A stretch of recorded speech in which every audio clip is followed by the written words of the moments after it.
Here we go. Too much hell divers. Yep. Too many bugs. Too many bugs.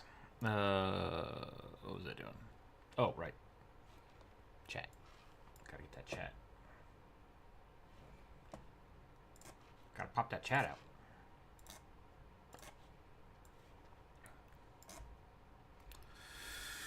I don't have any music. That's what I forgot.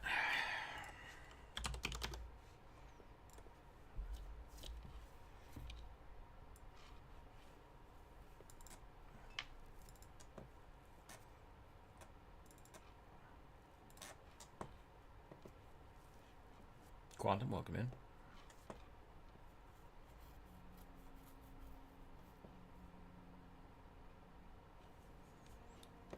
Okay. We're back, everybody. Oh, God. There we go. Okay. Okay.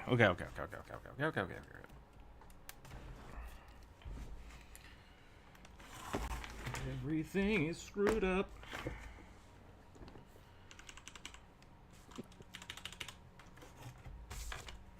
Forgot to go to Fred Meyer's. Welcome back, everybody.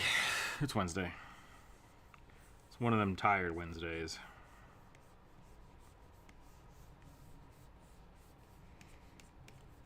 People are going to come in and be like, what is he drawing? It looks like a boat.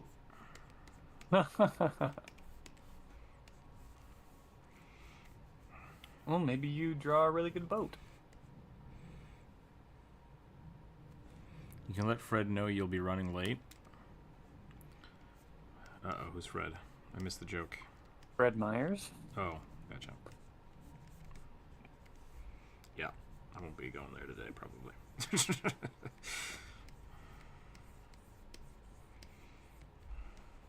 I thought Fred Meyers was defunct. I don't think so. Maybe it's just in Utah. It's the stupid bear, whatever the bear is.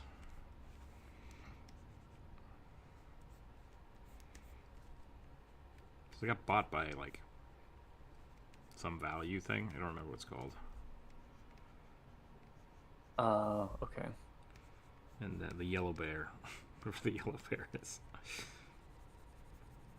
But yeah, they're all over Washington and Idaho. I don't know.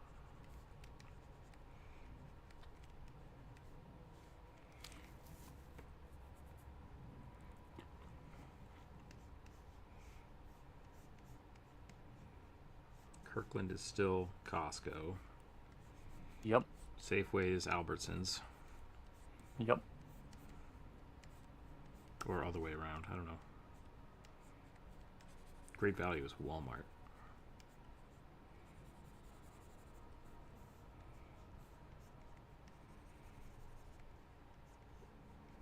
I guess I can just look at this Fred Meyers paper I have.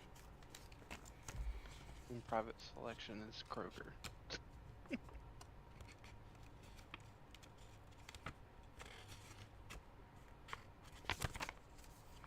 It just says Fred Meyers. I wonder if Fred Meyers bought itself back. Maybe they just don't advertise that they got bought out. Maybe. Probably doesn't matter. Nipple eyes. Yep. Welcome in, Corvus. How are you today? Hi. I am okay. What monstrosity are you drawing today, Druid? 10-lined June bug. 10-lined? Okay. Is that the name of the Yeah. bug? Yeah. Gotcha. It's kind of like it's a rusty kind of orangish color, or sometimes green with white stripes on it. They're big old fat beetles. Gotcha. Yep. Elvin here, welcome in. How are things? I'm doing alright. Things are going okay. You sometimes do a bumblebee and just smack into people. Yep. Yesterday was a kind of chill day. I got some meetings out of the way in the morning, and then I just played Helldivers. It was pretty good. It was pretty good. Just hanging out in chat. We had a few people show up, which is good. After I left, did you get any drawing done? A little bit. Good. But then Dalcor showed up and we held to some more. Yep. Yeah, I saw that. I was tempted to join you guys, but I was determined to get some amount of editing done yesterday. And I apparently slightly dozed off. Yep. Fell asleep. Yep. It wasn't even that late for me. Did a stupid thing and took a melatonin gummy. Just to test it out. Because they might not work for me. Yeah. That's nice that it works for you. Yeah. Oh yeah. And on the back it says, take 2. I only took 1, I conked out. I was like, okay. They work. Tried to ask you last stream I was in, but it was not commented on. How's your peepers doing? Oh, how's my eyes? My eye is okay. It's not great. It's better. It's much better than it was. I can functionally see with both eyes, I think. For the most part. The biggest problem, because my right eye is kind of garbage now, I'm highly susceptible to bright lights. So going from bright to dark rooms because I don't have the redundancy is tough. It is tough, but it seems to be fine so far. I'm still up and around. So doing okay. I'm gonna go back to the eye doctors in a few months, and we'll see how things are going. But I don't have to wear an eye patch anymore, so that's nice. And really the biggest problem is I have 20/20 vision right here, and then this is just garbage. I can't see anything there. And then this is bad. And then this is bad. So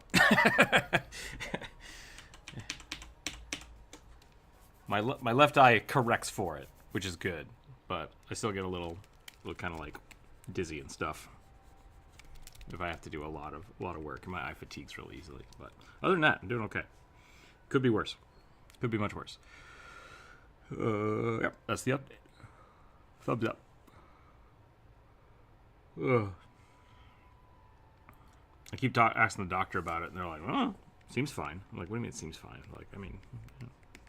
When you look at the eye chart, you have 20/20 vision. It just takes longer than normal. And I was like, "Yeah." And they're like, "That's much better than it could have been." And I was like, "Okay." So we're getting there. My blood pressure is under control, which is good. Now I'm just being old. Yeah. Once you pass a certain age, going to the doctor is more about managing expectations than actually fixing anything that's wrong with you. Yeah. Because what's wrong with you is you're getting old. And there's no medicine for that yet. Pirate Rook was a good meme, but health is better. Yeah, hope your recovery goes faster than expected. Yeah, unfortunately, I don't know. Honestly, I don't know. They said the healing time after the surgery is 6 months to a year, and I'm kind of right in that area. So it might get better over time, and I might just be stuck with it forever. So we'll see how it goes. We'll see how it goes. But considering last year, if this is my field of vision, which I know is square and that's not how that works, it was essentially like this. All of this was just crap and garbage and I couldn't see anything. So now I'm down to this. So it's a marked improvement from this time last year. This time last year I was essentially blind in my right eye. So surgery did help. I don't think we're going to need another surgery. In 6 months we might, just because scar tissue might form again. And at some point I'll probably have to have cataract surgery much sooner than normally anticipated. So I was really freaked out about that. And then I started talking to my family and my uncles, and they're like, "Oh no, we all have that. We all get that." Everybody has cataract surgery if they live long enough. And it's like, oh, Yep. Okay. So don't worry about that. But because I had eye surgery, it might happen 10 years sooner than it should. So It's the sign of we live longer than our ancestors did. yeah, Yeah. essentially, yeah. That and our teeth problems. Mm-hmm. Teeth and eye lenses are the two signs of why are you still alive? It's like, because I refuse to go. Yeah. So And the wisdom teeth being a remnant of, you should have lost at least one tooth by why now. didn't your teeth fall out? What the hell? Yep. Science. When I was at the University of Idaho, I worked with some people on lionfish retina regeneration. And because they had all of these cool scans of all the ganglia cells, is that right? I don't remember. All the eye cells. And what they would do, this is horrible, so I apologize. They would go and they would chemically blind these fish and just destroy the retina and then see how they regenerated, because they did regenerate. And it's just like cool, but also terrifying and awful. So Yeah. I had to go through and look at a system of actually, like, they would give me the scans and the pictures, and I found a way in Photoshop to, like, map that and measure the size of them. But they're still looking at it. Maybe in 10 years I'll get fish goo pumped into my eyeball, and it'll fix some of it. I find that unlikely.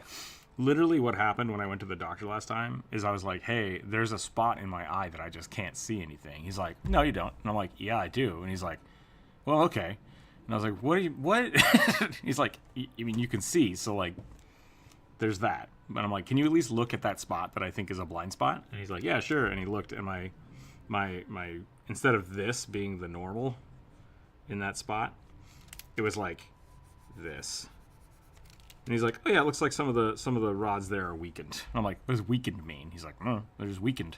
So it's like, are they gonna fix? He's like, probably not. I was like, okay, cool. So it really is just a matter of your eyeball's not falling out, your eyeball's not bleeding. There's nothing else to be done.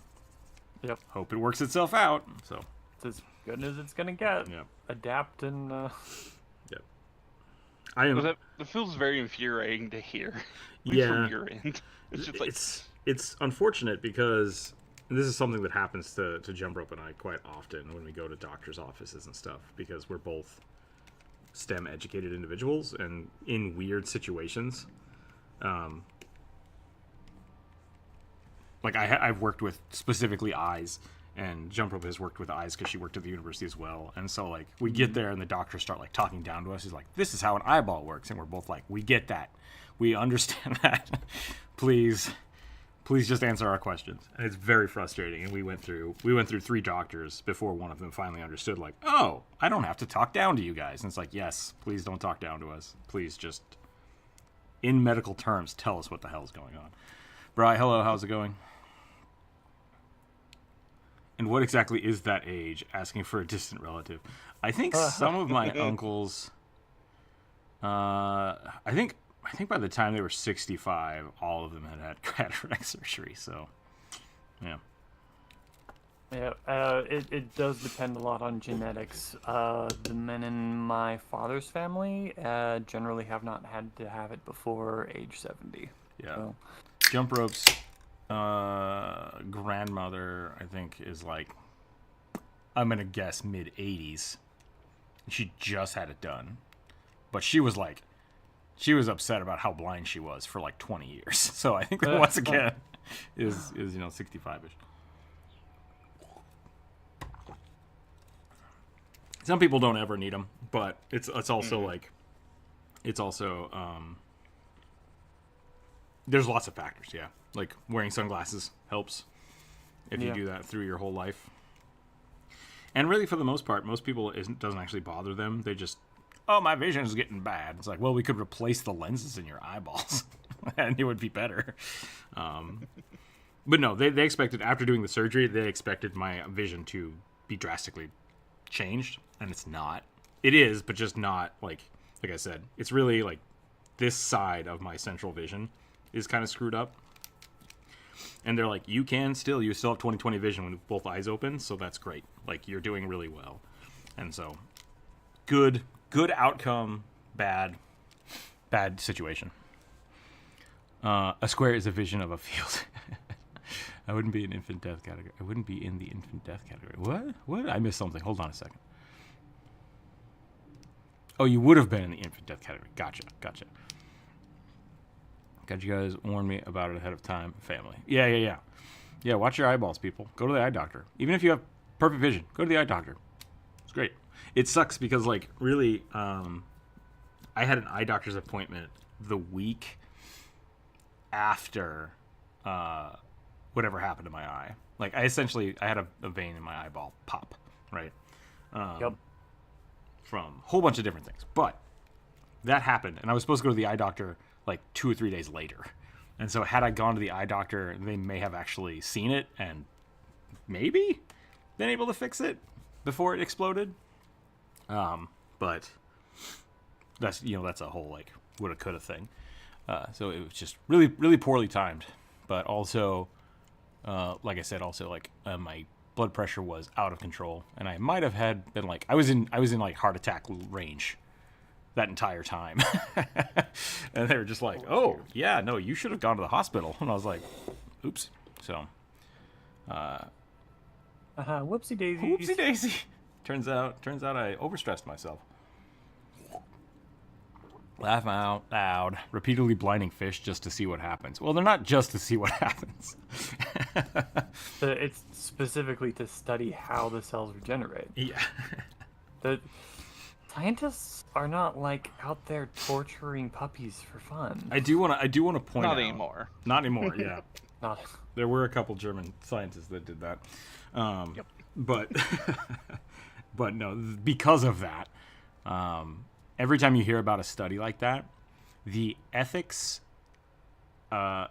ethical requirements to be able to do live animal studies, period, is super strict. So just people need to think about that whenever you think about, like, oh, they're blinding fish, that's inhumane. It's like, I mean, it sucks. But the amount of information you can get from it has to be certified by a board of people who are basically not affiliated with it. It's just like you have to go through a whole rigmarole before you can even get live animal subjects. We should also point out that the animals used in live animal testing generally have pretty good lives up until the point where they're chemically blinded. Yeah. And even after they're chemically blinded, it's not like they're being like disabled and then released back into the wild where they're going to be preyed upon or unable to function. Yeah, and I think there's also kind of the last time a lot of people heard about it is when you see things like the beagles. There was an illegal makeup company that were testing products on beagles. And when they got found out, they're like, oh, yeah, we have like 300 beagles that we need to adopt out. And it's like, that sucks. That's the only time people hear about it. Or in the 70s and 80s, there were a lot of monkeys being used for that. And it's like, monkeys, you can't use monkeys for research anymore. Like, it's damn near impossible to get monkeys for research because they decided it was unethical to use them. So, yeah, it's a very well-regulated industry. And it's a lot more complicated than a lot of people give it credit for. When I get old... still to use rats? Rats are tough. Same thing. They're actually a little too emotionally smart for most research. Unless you need something that is smart. When I get old age, my family has a fall off the cliff senility. Ooh. Oof. That's not good. You could go buy a Nintendo Switch. Maybe that'll help. Yeah. I saw studies. Studies about that. I don't know how well they turned out, but as someone on a FMLA journey, I'm not a fan of being doctor processes at all. What is FMLA? Family medical leave? I don't know. Drew said, we live longer than our ancestors. Part of that was the infant mortality rate. Oh, gotcha. Okay. I had a 4-week period where I was almost part of that. Gotcha. Yeah. I mean, that's a huge part of it, isn't it? Because, there's the one thing about... evolution is cool. Evolution is really cool, but it's like a long, complicated thing to think about. And it's like evolution really only matters up to the point where you're having kids. And anytime you live beyond that, if it's not directly related to the kid, it's not chosen for evolutionarily. So once you get past prime childbearing ages in men and women, like your genetics just like don't give a crap, and it's wild. It's just a wild west of like, I don't know, maybe grow a third arm in your 50s. Like it just doesn't matter. What if you get to have your teeth fall out and be completely replaced just like baby teeth when you turn 110? Yeah, maybe we just haven't gotten there yet, you know. Yeah. But no, there's definitely some interesting things, because evolution will only code for living up to the point where you can start having kids, and then any trait beyond that is passed on passively, like unsurreptitiously. Weird. Yeah. And a lot of people don't quite understand that, which is why you see a lot of like, oh, why do all cats have good teeth? It's like, well, they don't. The bad ones just die. If you have bad teeth, you just die. So it kind of works itself out like that. But that's like our thing. So we only grow 2 teeth because by that time, you're usually not taking care of kids, and you don't need teeth anymore because you don't need to be around. It's like that sucks. That sucks a lot. But also the amount of like tooth decay that happens now within the last like 200 years is related to sugar. Like, yeah. So as opposed to related to eating grit in your so in your food, people having dentures has been around for a long time, but the amount of just like general tooth problems have also increased because of the way our diet has changed. Dude, Rook, I just noticed your bird is talking in the corner, and I love it. I think it's this key. Is it this one? How do I make the bird scream? One of the birds. I can make the bird scream if I push this button. And I don't remember which one it is. I tried to key it to a button that I push all the time, so that when I'm talking, it just makes it look weird. But yeah. Family Medical Leave Act.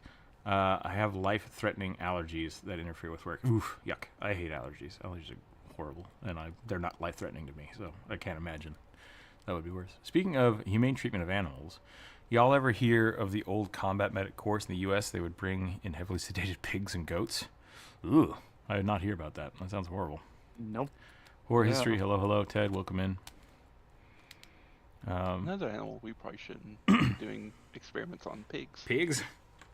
Pigs are unfortunate because they are like very similar to us in organ function. I rolled a 2, an elf who is a dentist with a chain of teeth around his neck. On brand, yep. On brand. Sometimes the dice gods know exactly what's what.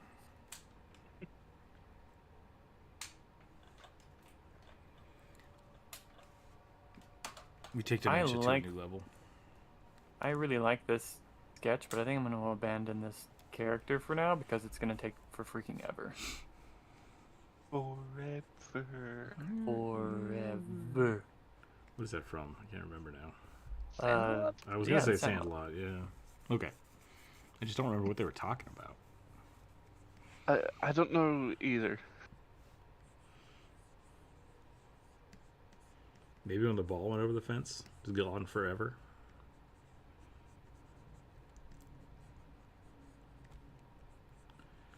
I don't know, it was signed by some girl named Baby Ruth.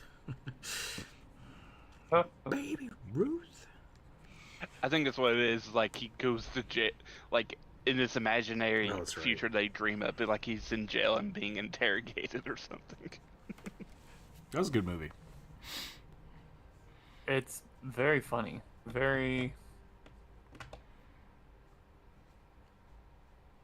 I don't know. I don't know if it culturally is it meshes with modern little boys, but it is good and funny. So another kind of tangent to the relation between humans and other animals. The best chances that species have of never dying is by being useful and domesticated by humans. Just look at how many cows exist. That's true, but cows have been changed to benefit us. So there's the dichotomy there of, if you are adapted to our purpose, we keep that, but it's not the same as what it was. It's the same thing with like wild grains. Like wheat and corn. didn't exist the way they do now, and the ones that we like, we try to keep around in relation to others. Think about it this way: elephants actually have proven to be very, very useful for let's see, in history, war, labor, As a all counterpart sorts to of this, things. But they are difficult to breed, and so we're not changed. And they have a very slow evolutionary path because their time to breed is so long. Like, it takes years Yeah. and years and years, yeah, which is why humans can't just fiddle with them. Unlike what we did with, say, cats and dogs and rabbits and Yeah, very fast. Which is one of the reasons people, like, for scientists, they use mice and rats, because they breed all year round and they breed in large packs, and so it's very easy to get get correct sample sizes. rabbits have been used for similar reason, right? Yep. I think. Is it stoats that have the most similar brain chemistry to humans? I And have so, no idea. I've not heard that. Sorry, just a reminder. Burning other animals that are useful to humans are beavers, and we almost made them go extinct. So, oh, there just depends. Yeah, the Texas giant beaver is extinct. Was driven to extinction, and with them gone went the cottonwood forests of the Sonoran Desert.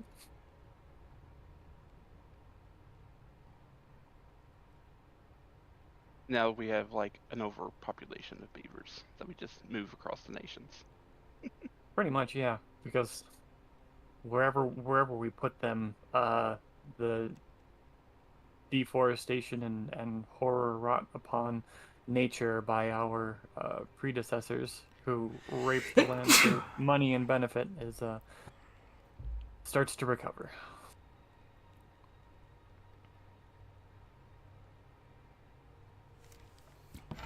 I'm still pretty sure cats domesticated themselves. That's actually a very that is a theory that I've heard and I have heard people talk about.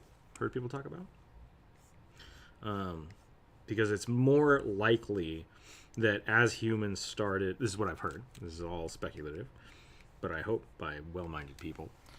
As humans started cultivating grain and like building food storages, cats just showed up because mice showed up. So mice showing up caused cats showing up, and now cats just hang out because they're like, we know that there's food here. So, whereas dogs are more fed by humans, and so they get trained to be there. And cats kind of just exist around farms and barnyards because it's convenient for them. So Yeah. the Great Beaver Drop. In the 40s, we dropped them from military planes with old war parachutes. Awesome. That I did not know. That is very funny. Humans give birth to the most last one underrated. I heard about was like dropping them into Oregon Mm-hmm. to Yeah.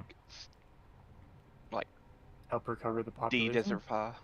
Yeah. Yeah, part of that with like, especially in Idaho, Washington, and Oregon, because so many beavers died, a lot of the wetlands kind of broke. And then we dammed up a bunch of stuff, and so it's just like the riverways are kind of jacked up right now. So beavers would help. Beavers would help redevelop that wetland. Yeah, humans are interesting because we have the capacity to take care of children that are less developed. So we're like we can give birth to children faster and take care of them. Like that's something that we're able to do. If you compare human babies to any other species, human babies are basically massively underdeveloped when Yep. they're born. Yeah. Born way premature. Compared to like chimpanzees and gorillas who like are born and Yep. then are mostly functional. Yeah. Mostly functional. Can grab, can hold. Did you know that babies can hold their breath underwater? That's just a thing. That's just a thing we're born with. Kind of neat. It's a reflex. Yep. However, they cannot naturally swim. No, That they is cannot a swim. myth.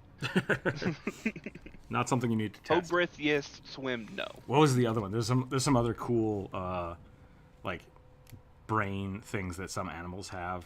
Like the thing with elephants can see themselves in a mirror and understand it's a mirror. Yep. Like that's a fun test. There's another one where understanding transparency is important, and that's something that I think rats can do. Where like if you take a new baby and put it next to put it on a table and have a piece of glass next to the table, the baby will not understand that is solid. But then after like 3 or 4 months, they will.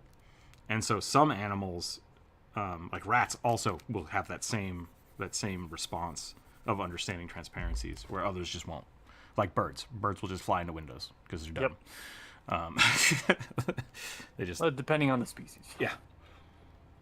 I'm pretty sure a crow could probably come to understand transparency. Ask a baby Well, to take out the garbage. Ask it wash its own dishes. Right? Yep. I vaguely remember hearing about a type of fish that could also recognize itself in the mirror, which is kind of rare among fish. Yeah, that was so. One of my mentors at the University of Idaho he was part of running those studies, not those specifically, but like he was partly in charge of the fish portion of the university, and he was saying that like most fish are much smarter than people give them credit for, because what most people see from fish is like getting a goldfish and putting it in a small tank, and the fish just has nothing to do. So it's just, it never learns, it never develops. It's just bored and dumb. And it's like, fish tanks are kind of cruel. It's like, ugh, I don't like that. I don't like that at all. So if you get a fish tank, get it 4 times bigger than you think you need, and then buy lots of toys. Buy toys for your fish. And toys and hiding spaces. Yep. Beavers are really experienced of fashion. Yes. Yeah. There's a type of fish called discus fish. I believe they're native to the Amazon, and they can recognize people. It has been tested and proven that they can recognize faces specifically, and they keep pretty good time. Yeah, fish are pretty good at time of day, like actual time of day. They'll pick up routines very quickly. What was the other thing they can do? He did a study about like training fish to do mazes, and they can understand small mazes, which I think is interesting. Cool. Yeah, fish are pretty. Fish are smarter than we give them credit for. Yeah. What dice am I rolling? Go ahead and roll a d20. Okay. Reroll a 19 or 20. We have 18 right now. 13. It says that was a fun stream. It now says, I suggest my last new player character, Pathfinder 2nd Edition, Half Dragon Gorgon, Herbalist Kineticist. So I keep hearing the Herbalist Kineticist. I think this is the second or third one we've drawn. Is that just like a plant kineticist? Or is the Herbalist just like a botany thing that you're adding onto it, like as their background? I think that might be an ancestry or well, there is a herbalist archetype. Okay, maybe that's. I need to look that up then. It might have to do with making potions. That's kind of what I'm wondering, if it's just like a background trait. If people are giving me the background trait for 2E. So half dragon, half gorgon kineticist. I don't suppose it mentions Gorgon Snake Lady or Gorgon Iron Bull. Well, that's D&D, so I assume it's Snake Lady. No, it's also in Pathfinder. Did you put the Gorgon in Pathfinder? Okay. Yep. Yeah. Alternatively, they're called Medusa in Gotcha. both D&D and Pathfinder if you want snake ladies. all right. And I would do an Iron Dragon then. It says alternatively an animal companion, which is a flying Petrotrichoidea sea slug. Chioidea. Chioidea. Yeah, I don't want to do a slug. Yeah, that's fair. Okay. What do dentists look like? That's the question. What do Like old dentists look like? sociopaths. Right. Sorry if you're a dentist. I've had a few friends that are like, not dentists, but technicians, dental technicians. Yeah. Yeah, they're weird. Basically, a dentist without being a dentist. Mm-hmm. I do everything the dentist does except charge more money.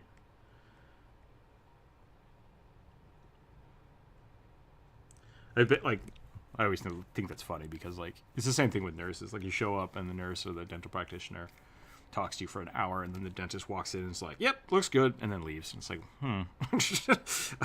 I hope you're getting paid well for this. Answer is probably no.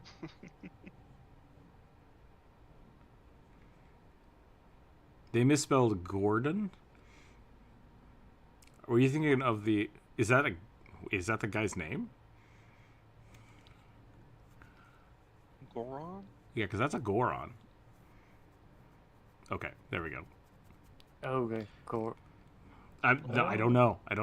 I think Atomic is asking. Yeah. The medieval dentist from SNL. Oh, I haven't seen that. They'll be called a barber? That would be called a barber.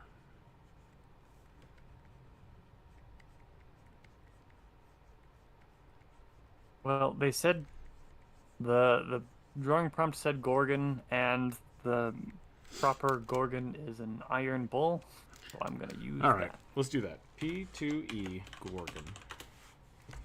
Monsters. It does say enormous bovine. I agree with you. Half dragon, half Gorgon.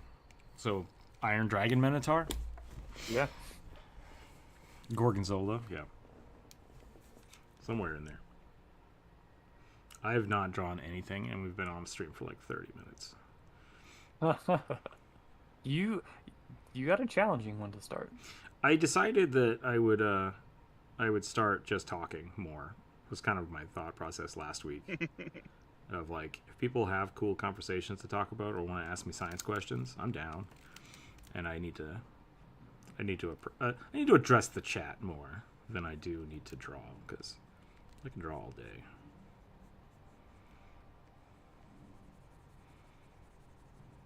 So I'm gonna take my time, and everything's gonna work out. The ads are killing me. I'm sorry, Elliot. Yeah. If people want to sponsor the stream, they're very welcome to, and I'll turn the ads off. But them's the breaks for the YouTubes. I have it on. I have it on conservative, so like it should be only like 2 or 3 an hour. If it's more than that, I don't know what's going on. Why do they all have to be the doubles? Oh, you mean like double ads? Yeah. I don't know. Make sure that Google gets paid. Yep. I gave up on Twitch because they are essentially running like ads every 10 minutes, 5 to 10 minutes, and not paying me any money. So, fuck 'em. Yeah. That's not worth it to anybody. No.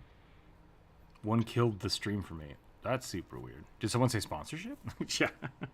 If people want to sponsor the stream, I will draw your stuff for sure, and we'll turn off the ads. That's the new meta we're running with. We're just let people sponsor the stream directly. If you want me to say something stupid, we can talk about that. You also this month get a bonus little Fae character. Yeah. Creature. Yeah, we're doing February. Today's the last day for fake creatures. Today is the last day for February. Oh, it is 28th. Oh, damn it. Well, because we don't stream on Thursdays. I mean, we could do Yeah. Farch next month. Just keep doing.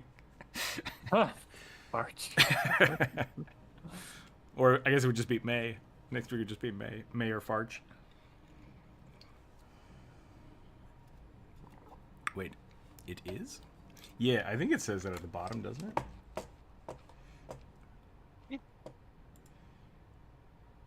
Tomorrow's the last day in February, but today's the last day that we'll be drawing February stuff. That's what was meant, Ted. Today is not the last day of February. In most years, it would be. Yeah. Leap year.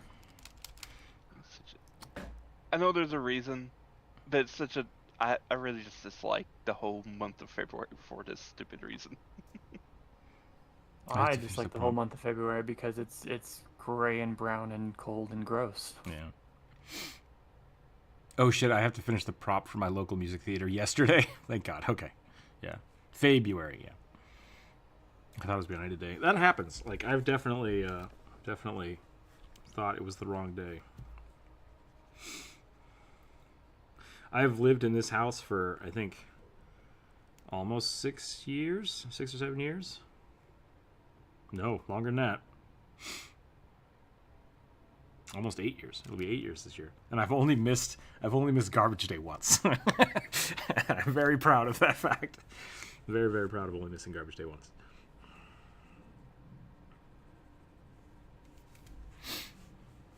Those people who point at the cosmos and say it's too perfect to seem to forget about leap years.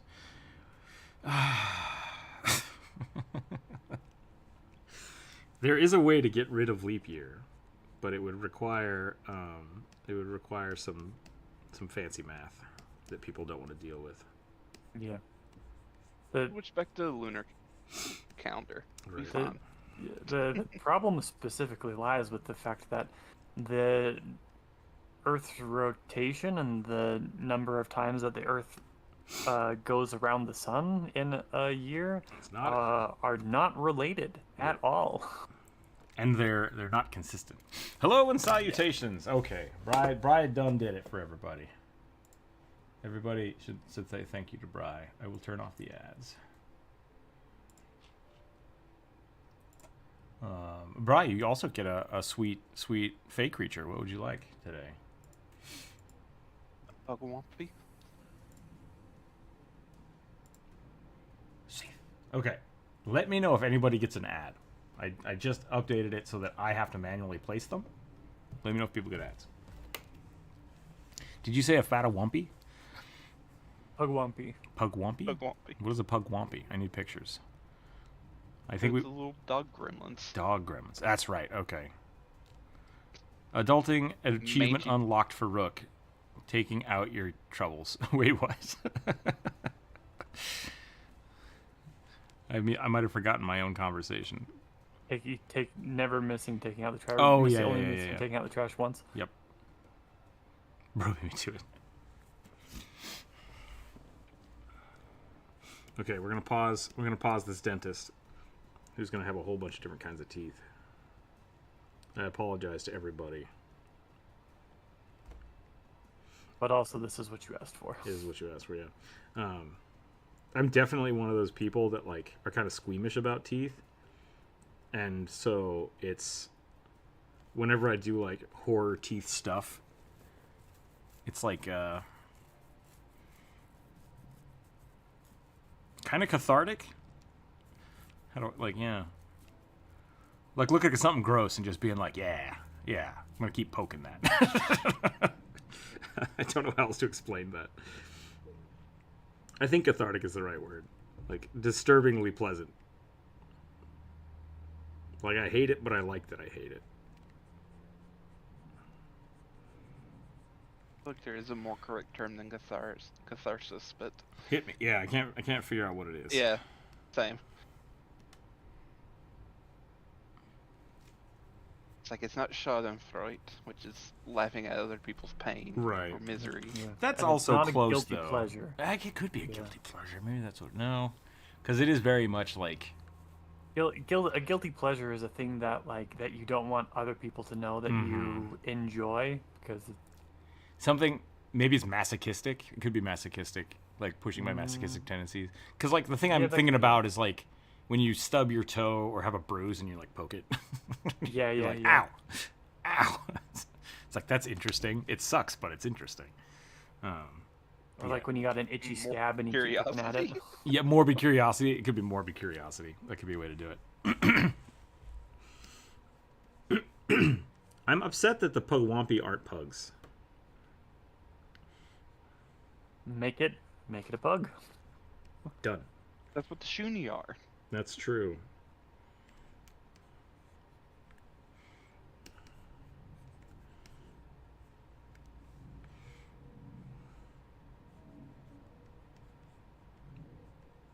Thank you, Bri. I do appreciate it. Keeping the stream going.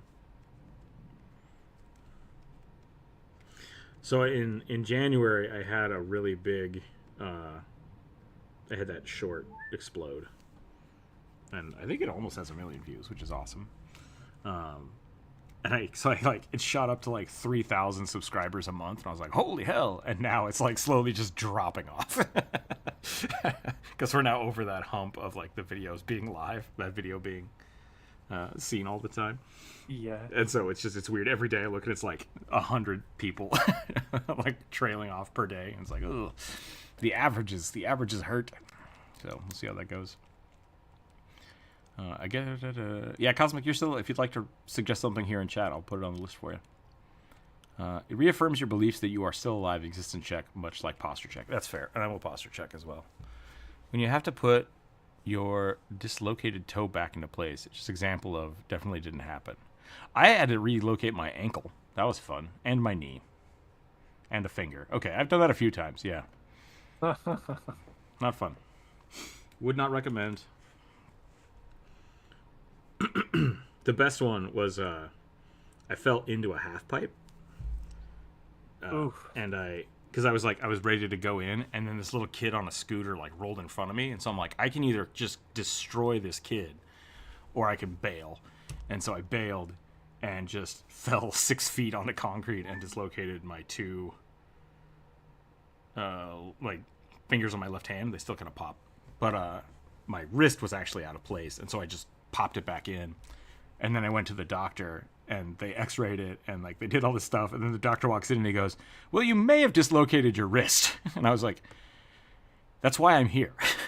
Like, I came in and told you I dislocated my wrist. And he's like, that does seem to be like what it looks like. And I was like, awesome.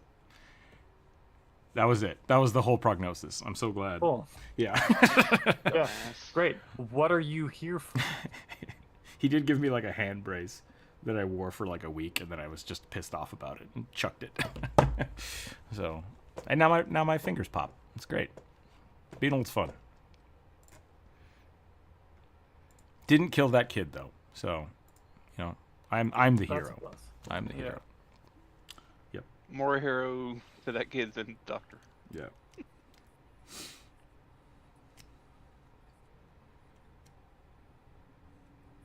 Okay, so far I'm just got Minotaur. Give him wings, that'll help. How else do I want to indicate dragon? Probably needs spikes and horns. More spikes and horns.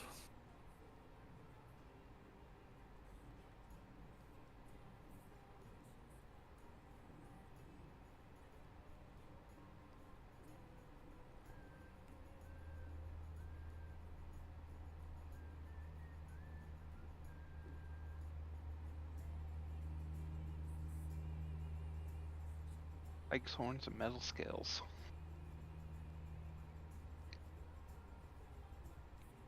Yeah, scales is a good idea, but that takes a long time. Yeah. Yes, I know.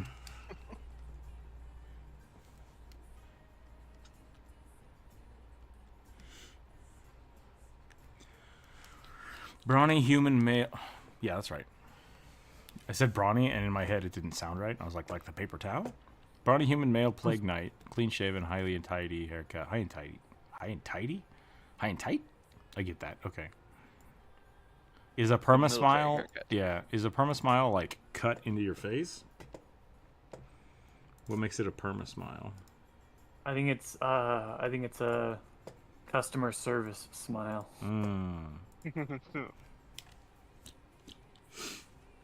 Always smiling, but it never touches their eyes or their tone of voice. It's always fun talking to people who've never worked in retail or the food industry, any service industry really. Yeah. And you try to describe to them what the customer service voice is, because like people use it without thinking. Yep. And it's just like, ugh, like it's.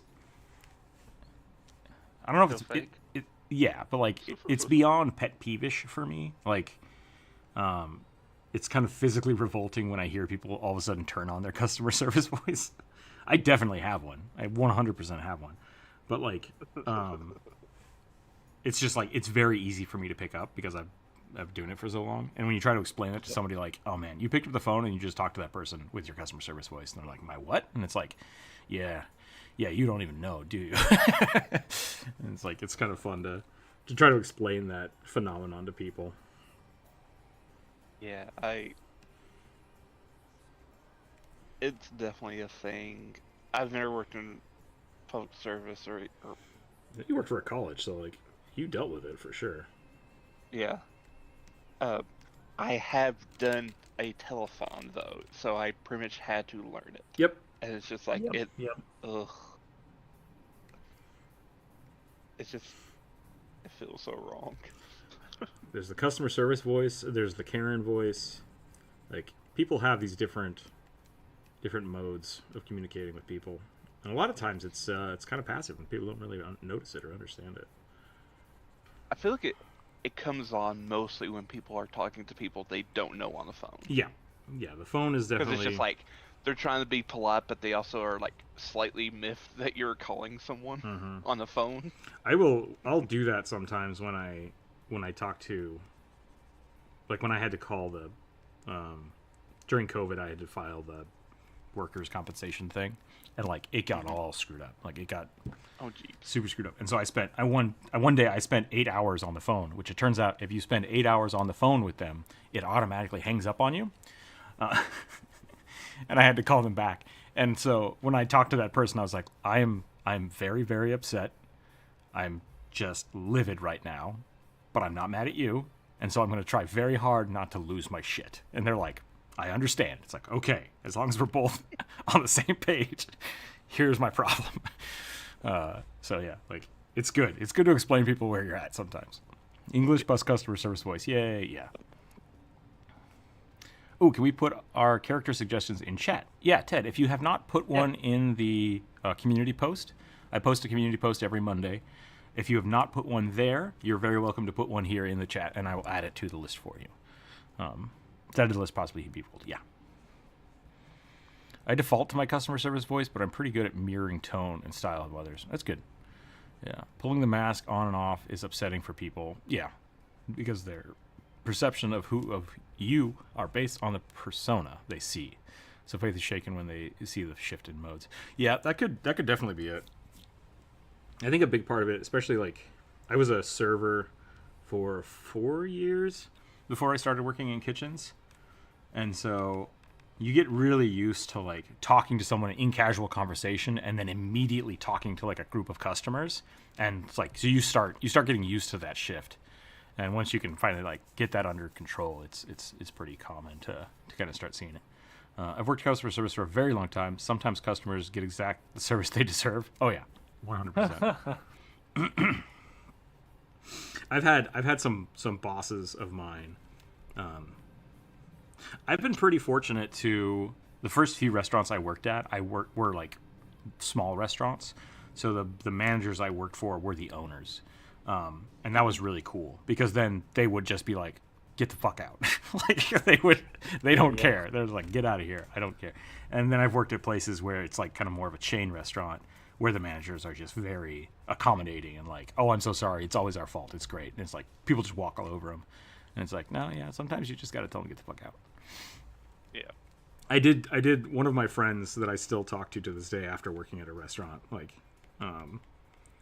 the first interaction they had with me was them coming up and being like, this person's really upset, blah, blah, blah, like just telling me what's going on with the table. And I just looked at him because I was not the boss. I was just a chef. And I looked at him and I'm like, tell him to get the fuck out. Just tell him stand up and get the fuck out. And she like froze because she thought that I was dead serious, even though I was just giving her crap. And she thought I was dead serious and like lost it. And I was like, don't do that. Don't do what I just said. What are you thinking? And so we became fast friends after that. So that was good. I will say... My response would 100% have been, I can do that? Yeah. Sorry, go ahead, Corpse. Sorry. I will say, because like when I was doing the phone-a-thon stuff or like having to talk with people I was very uncomfortable talking with, being in the South, it's a super common trait that we just develop because over we're apologetic two-faced about a lot of things. Yeah, yeah. It's It's just a how we it's are. a it's a very polite but not necessarily well-meaning culture. I Yep. I really love Seth Meyers' Lindsey Graham impression. Because regardless of Meemaw. yeah, yeah, because he's just like, oh yes, that's very good. Me now. Just like perfect. I love it. I love Yeah, it. that's. Oh, You old bag. Like it's so good. Wait, I have the power. that is I how can we be talk mad. to like people in private. And it's very true. Listen here, you old hag.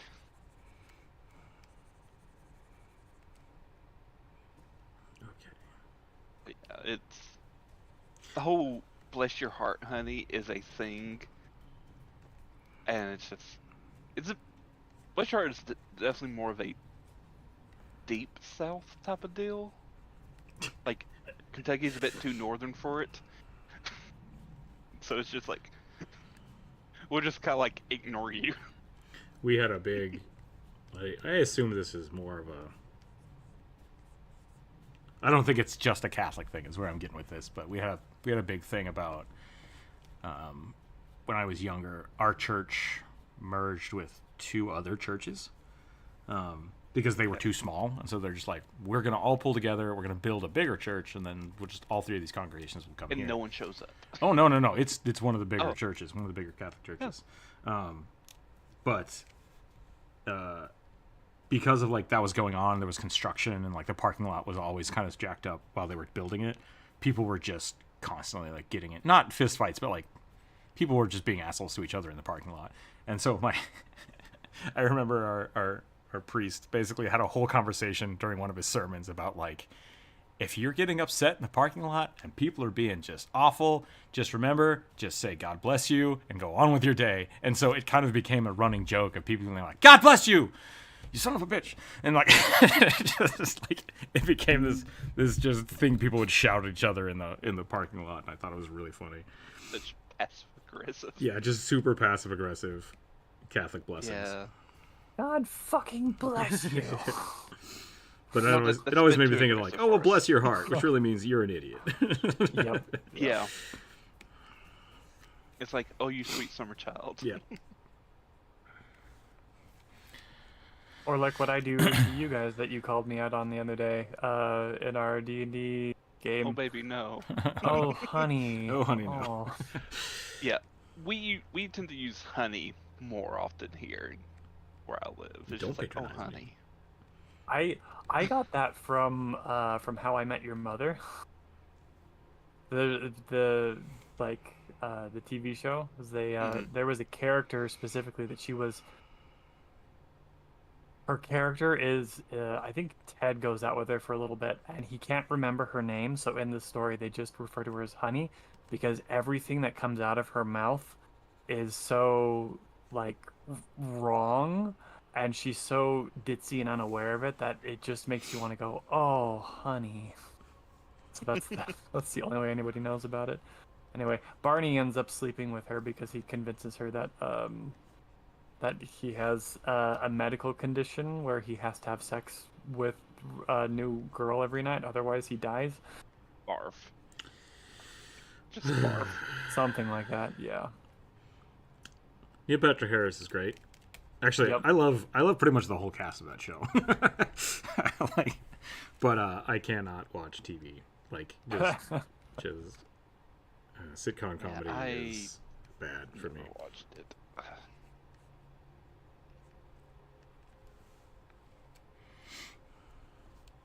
I guess the closest sitcom I ever saw, like I've purposely sit down to watch, would be like MASH or Golden Girls. Sure.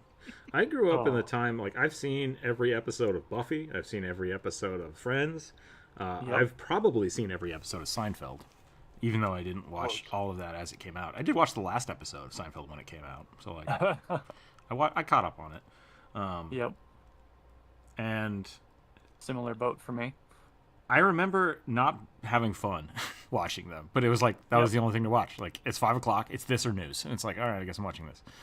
Yep. And now when I'll go visit my parents and they'll be watching like Big Bang Theory or something, it's just like if you take the laugh track away from this, it's not funny. Like, I don't understand what's happening. It's definitely memeable. Like, there are funny moments, but it's just not my style of TV anymore. Yep. Yeah. That is exactly why I do not watch TV anymore. Yeah.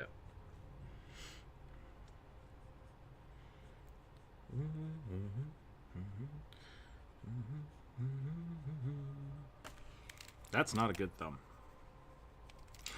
I have a funny story, and maybe this is not a good story, but I think somebody will appreciate it. Like, not someone specific. I think at least somebody will appreciate it. I'm working with a group of people designing some artwork for their module. Like, they're designing a module, a 5e module. Mm-hmm. And one of the artists that's working in this group posted a picture of their creature, and everyone was like, and no one was saying anything. And I'm like, looking at it, I'm like, something's bothering me about this, but I don't know what to say about it. And then somebody said, okay, somebody's got to say it. There's a giant dong on this thing's head. And then everyone went, oh! And people were like, yeah, that's a little weird. And then after about like a few hours of silence, the artist went, this is perfect feedback. This is the thing people need to say if somebody like, thank you for doing this. I will change this. So I just drew a very penis-like thumb, and I'm going to try to change that. But yeah, like, I was like, I hope he's not mad that we called out his art for looking like a dick. But that is good feedback. Hey. It's excellent feedback. That looks like a dong. Maybe fix that. I see shorts every once in a while where a lady like reviews signs that are poorly conceived. Yeah. Anal bum cover.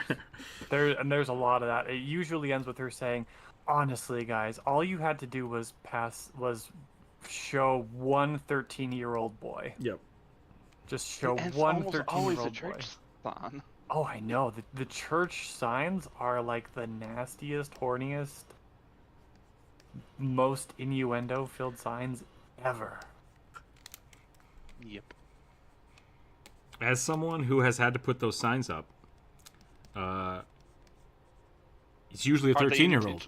Yeah, it's usually a 13-year-old who thinks they can get away with being something funny, because it's either A, the person that is going to look at this has to admit that they know what the hell I'm doing, or they have to ignore it, and I win. Either way I win. I can make the priest say something all horrible, or I can make a whole bunch of people real uncomfortable. Oh, God. The one that scared me is there's apparently this huge. It's basically a franchise Christian center, and it's called Ram in the Bush. Okay. Christian Center. Large striking paranormal investigator barbarian rogue wearing a trench coat and a sheet ghost mask. So it sounds like this. What's that guy's name? It definitely sounds like a character I've seen before. Prayer beads and a revolver. Monsters in Paris meets Hellboy. Okay, yeah, I'll put it on the list. I was gonna say the Spirit, but I'll have to think about that. There's definitely a guy, like an old detective, who just had a sheet on his face. Rorschach? I might be thinking of Zemo from Hydra. He's got a weird face cloth. That might be what I'm thinking about. Yeah. And he usually has a gun. So, like, you could argue, like, the Shadow kind of has a weird sheet thing, but it's really just a scarf. It might be the Shadow. Maybe that's what I was thinking of. I low-key like the Shadow movie from the 90s. Like, No. I never saw it, so I could not. I'm not gonna judge you for that. pretty cheesy.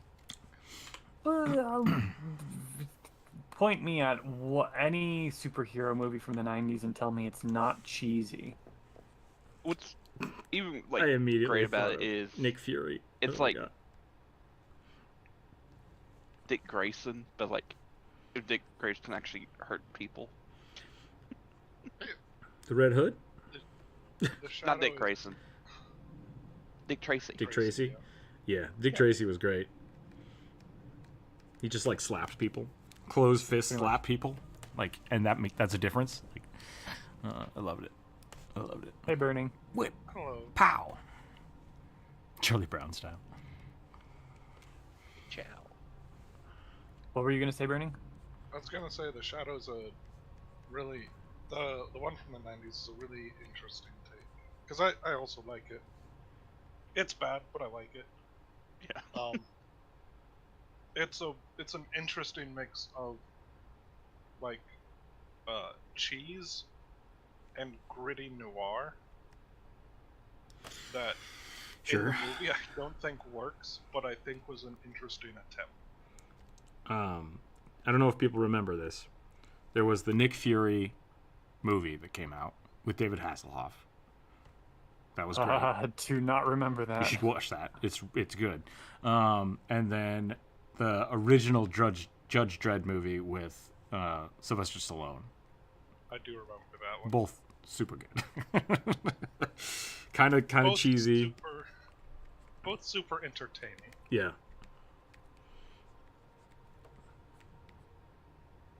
Judge Dredd is classic. Yeah.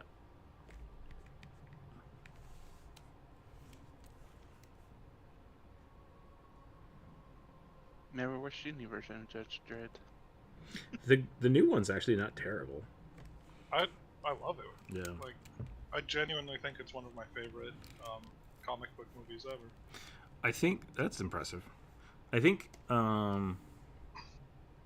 you know, that's fair. Honestly, I went into it thinking it would be more like the old one, and it wasn't. And I think that was my real only critique about it. Was that it was, Not what you were expecting? yeah, or more that it. I'm like, this doesn't feel right, but it didn't feel right because it wasn't trying to be the old movie. It was trying to be its own thing, and it's good for that. It's Right. good for its own thing, but it's not the old movie. So it's like, all right, fair enough. Not a bad character, Ted. I hope you get it today on Friday. Yeah, Ted. I did put it on the list for you. I like both movies, nacho cheese stuffed and tasty. Yeah, it was good. That is good. Corvus, did you watch the Zorro show yet? To finish I that, have not. it's bad and good at the same time. I mostly have been binging anime lately. There were shows that I wanted to watch and never did, and so I've just been binging them. It'll work. That's why I was talking about Delicious in Dungeon yesterday, which Good. is weirdly a good show.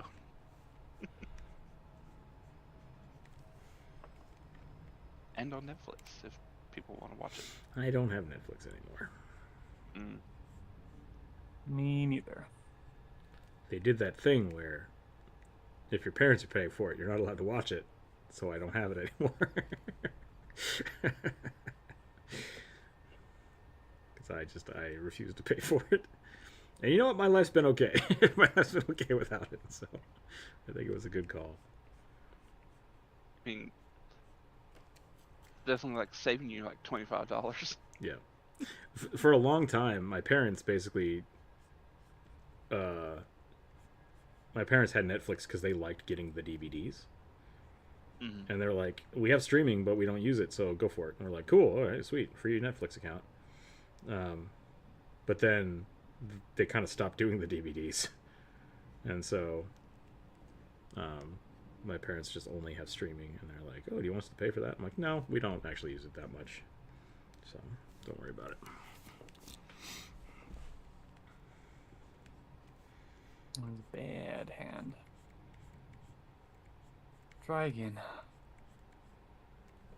I will try. What was the again. last thing I watched on Netflix? I think it was like the Pacific Rim anime. That was terrible. The last thing I watched on Netflix was Blue Eyed Samurai. Oh yeah, I heard about that. I might have heard about that from you. I think Burning first brought it up, but Maybe now Brian wrote about it. started gushing about it as well. Probably.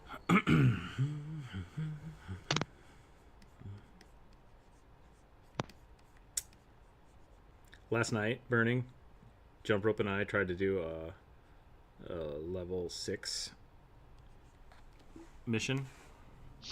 just the two of us because we're like, oh, Burning will jump in, or some of our other friends will jump in, but then you guys weren't around. And Oh no. we beat it, but we got our butts kicked. Helldivers Probably is fun. would have jumped in, but I was setting up a new Steam Deck. Nice. Is Helldivers available on Steam Deck? It says it is. I don't know how much I'd want to. I mean, I can give it a try, obviously, but Nah. that feels more like a mouse keyboard game to me. It actually, the original game was designed for controller, because it was a twin stick shooter. So I've heard it feels really good with the thumbstick. They do a really interesting thing with their aiming, because, and this was the same thing with the twin stick shooter, whereas most games, if you have your character, pointing in a direction, and this is your field of view or whatever, with a twin stick shooter, normally you just push left or right, and your gun shoots that direction, right? But what Helldivers did, which made it a little more interesting, is that if you're facing this direction and you push your thumbstick down, your character has to turn 180 degrees. And this sounds like, yeah, duh, but has to turn 180 degrees. And so your field of view, which is where your firing angle is, will do that. And that's why this game was so dangerous, because if bugs were chasing you and you held down the firing trigger, you would just keep firing through this entire arc and possibly shoot your teammates. And so they did the same thing in 3 dimensions, which I think was really clever, to where you have your aiming reticle,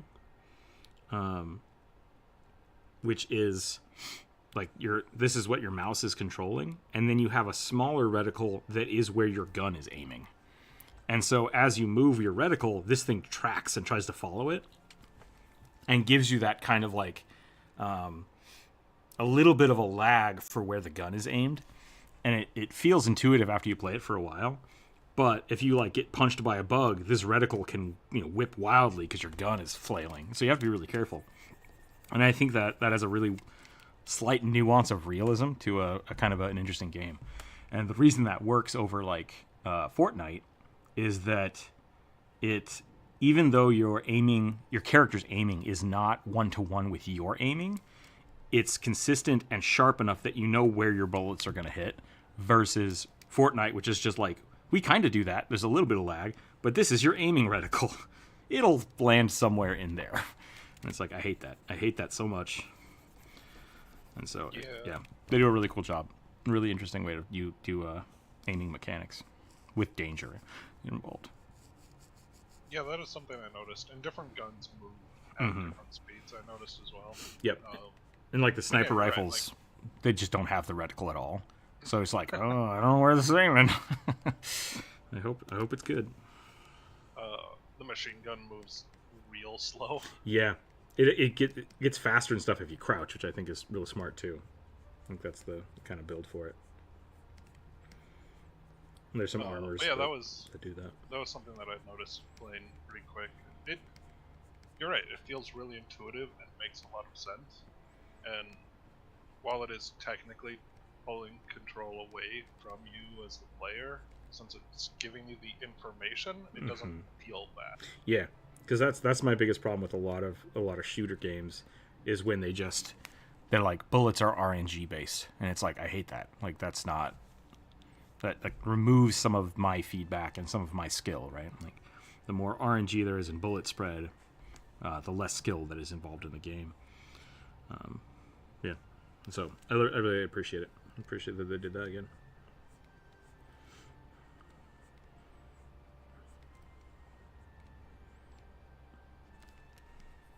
Okay. Trying to figure out how bullets and guns work in games, as a developer. I can go into that if you want. I should say a designer. Yeah. I was just going to say it's way more complicated than it is. I think people give, at least assume. Overwatch did a really cool job with integrating different types based on the character, which is not something that normally happens. Because there's hit scan, which people may know the term hit scan, and then there's ray traced and projectile based bullets. This is essentially how all of that goes. And Overwatch, I think, is one of the few games that does all three consistently. Like Halo also has like the rocket launcher. The rocket launcher is a projectile-based thing compared to all the other guns in that game, which I believe are hit scan, which is essentially you click the button, is X minion in your reticle? If so, contact is made. And so there's a lot of different systems to look into that, and it's a lot of fun. It's a lot of fun playing with those kind of things. And yeah, I think they're doing a good job. They're doing a good job. I think this is my dentist. He's got the teeth. He's got some pliers. I don't know what else to give him. Maybe Dan, gloves. Still on the dentist? I'm still on the dentist, yeah. I drew the little pugwampy Oh yeah. in there. That's why I thought you had moved on. Yeah. But I think I'm done with this guy. I'm going to give him some gloves. And then I'm going to go fill up my water glass, and I'll be right back to do more. I was trying to give him scrubs, and I don't think I did a good job. I don't know what medieval scrubs would look like. So Yeah, me neither. yeah, I'll be right back. Hang tight. everybody. Cistercian. A sturgeon. No, a Cistercian outfit, monk outfit, where it's just white and black.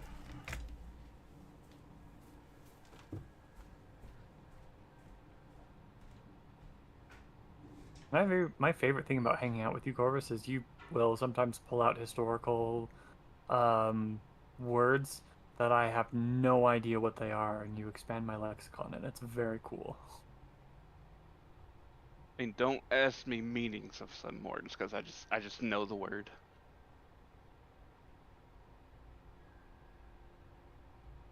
Cistercian. I'm looking that up right now.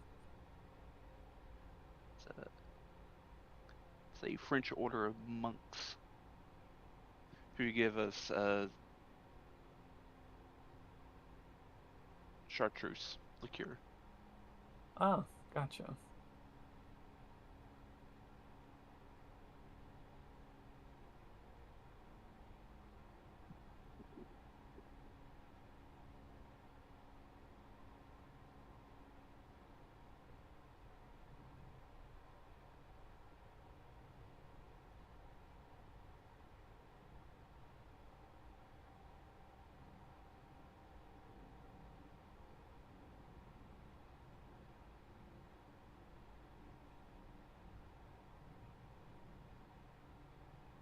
It looks like generally it's an all white robe or smock with a black tabard and yoke over the top.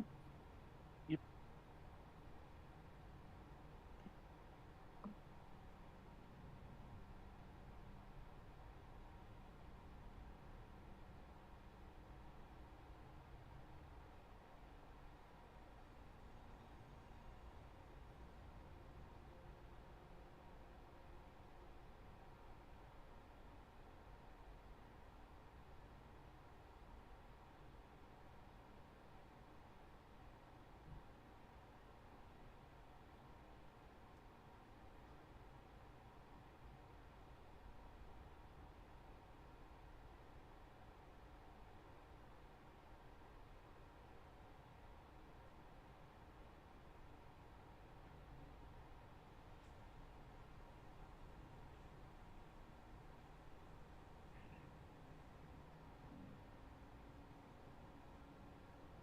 Don't like the angle on that.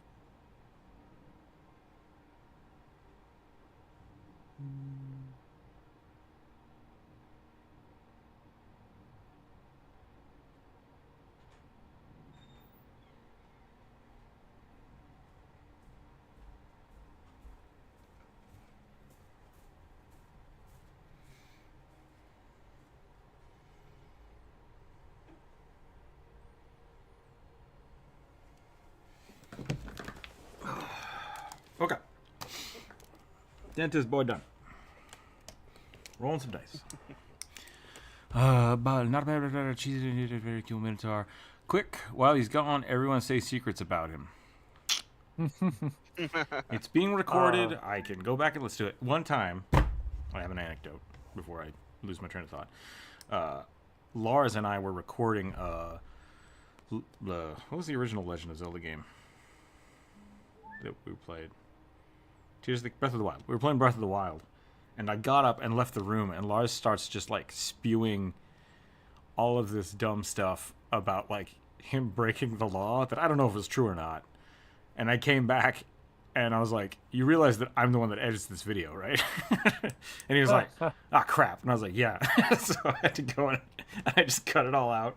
And in the video, it's just like Lars talking about Cheez-Its, and then it just cuts forward 20 minutes. And I'm like, what's going on? Pretty great. Pretty great. A male badgerfolk paladin. Badgerfolk, huh? Badgers. Sorry. What happened while I was gone? Nothing really. Yeah. Corvus and I talked a little bit more about Cistercians. Cistercians. Okay, it's a Catholic monk order, I guess. I thought you were talking about like old school doctors, which I guess are what's the word I was thinking? Cryogens. Yeah, that's what I thought. The precursor to the word surgeon. Yep.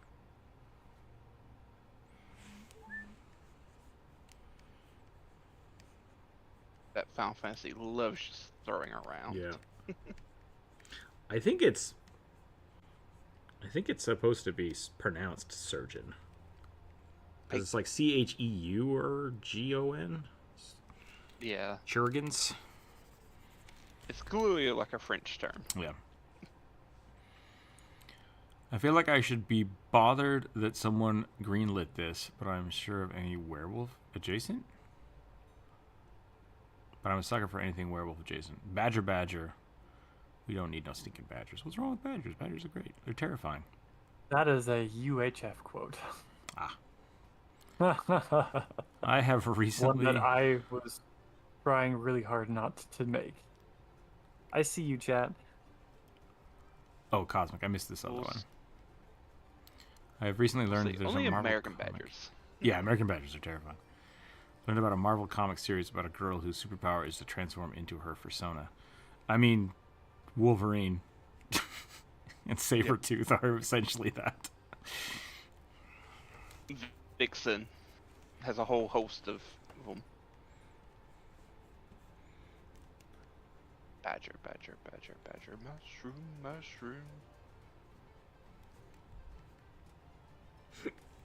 How about Gwenpool, whose literal only superpower is that she breaks the fourth wall? Like, She doesn't have the super regeneration? Nope. Weird. She just has knowledge from being an internet kid.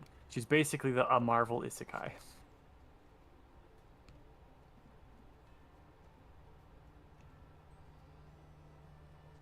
But much better written than most isekais that I have seen, anyway. I'm looking at the wiki for her, and at the very bottom, list of abilities: Dynamite Gams. Nice. I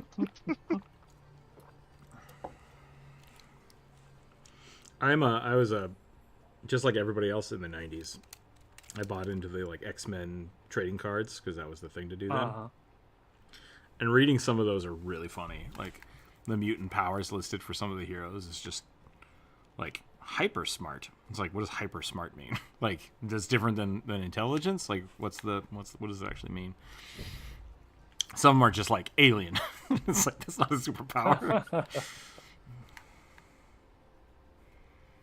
I'm really taking up a lot of the canvas, aren't I? The difference is Wolverine is just an angry, short, immortal man. A little bit. Yeah, Howard the Duck. Except, I think Brandon Lee Mulligan was the one that argued that Howard the Duck doesn't technically have superpowers because everybody has superpowers. But then also Superman technically doesn't have superpowers then. Yeah. That's a short I've seen many times. I will also argue, just because it's always funny, that Superman is not alien, he's just a human from another planet. That doesn't make him an alien. Okay. He's literally just a human. It does make him extraterrestrial. Well, that's fair. Fair. But I think I agree with you, Corvus, especially since he can mate with humans and produce viable offspring. Yep.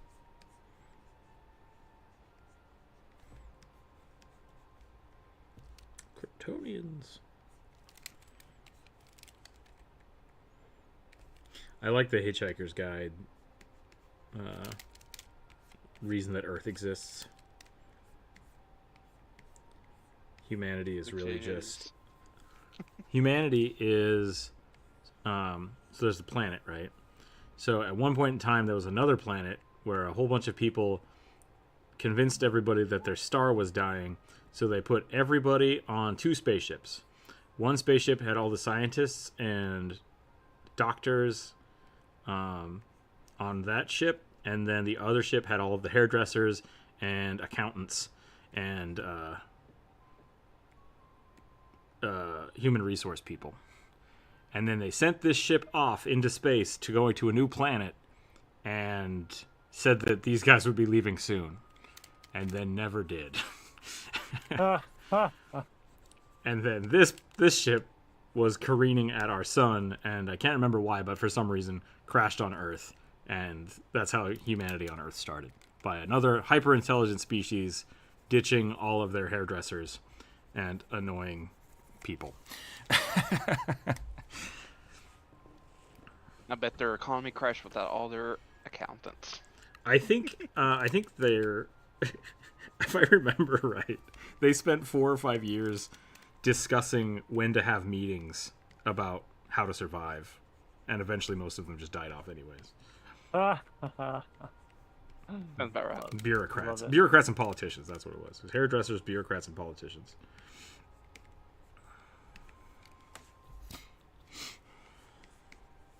Hitchhiker's Guide is great. I highly recommend reading the series. I don't know if I've ever read past book 5, though. So, it's great up to book 5. Solid and valid as any other origin story. Yeah.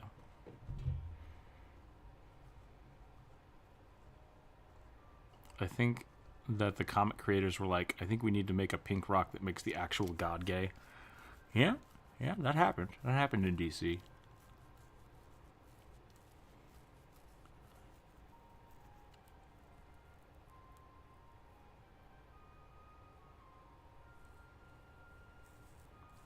Yeah, Cosmic. I don't know. I'd have to look at what you're talking about. Say that.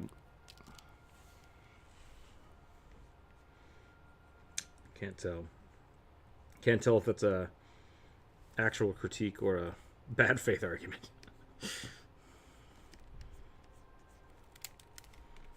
In the grand scheme of things, like people turning into stuff in the Marvel universe is not uncommon.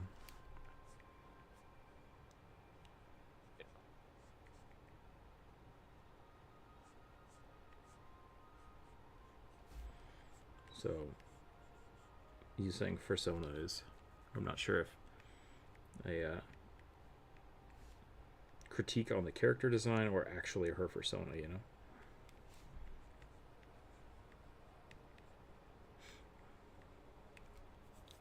The new Miss Marvel show and movie wasn't bad, actually. I kind of enjoyed it. Even though it was rushed. It felt very rushed.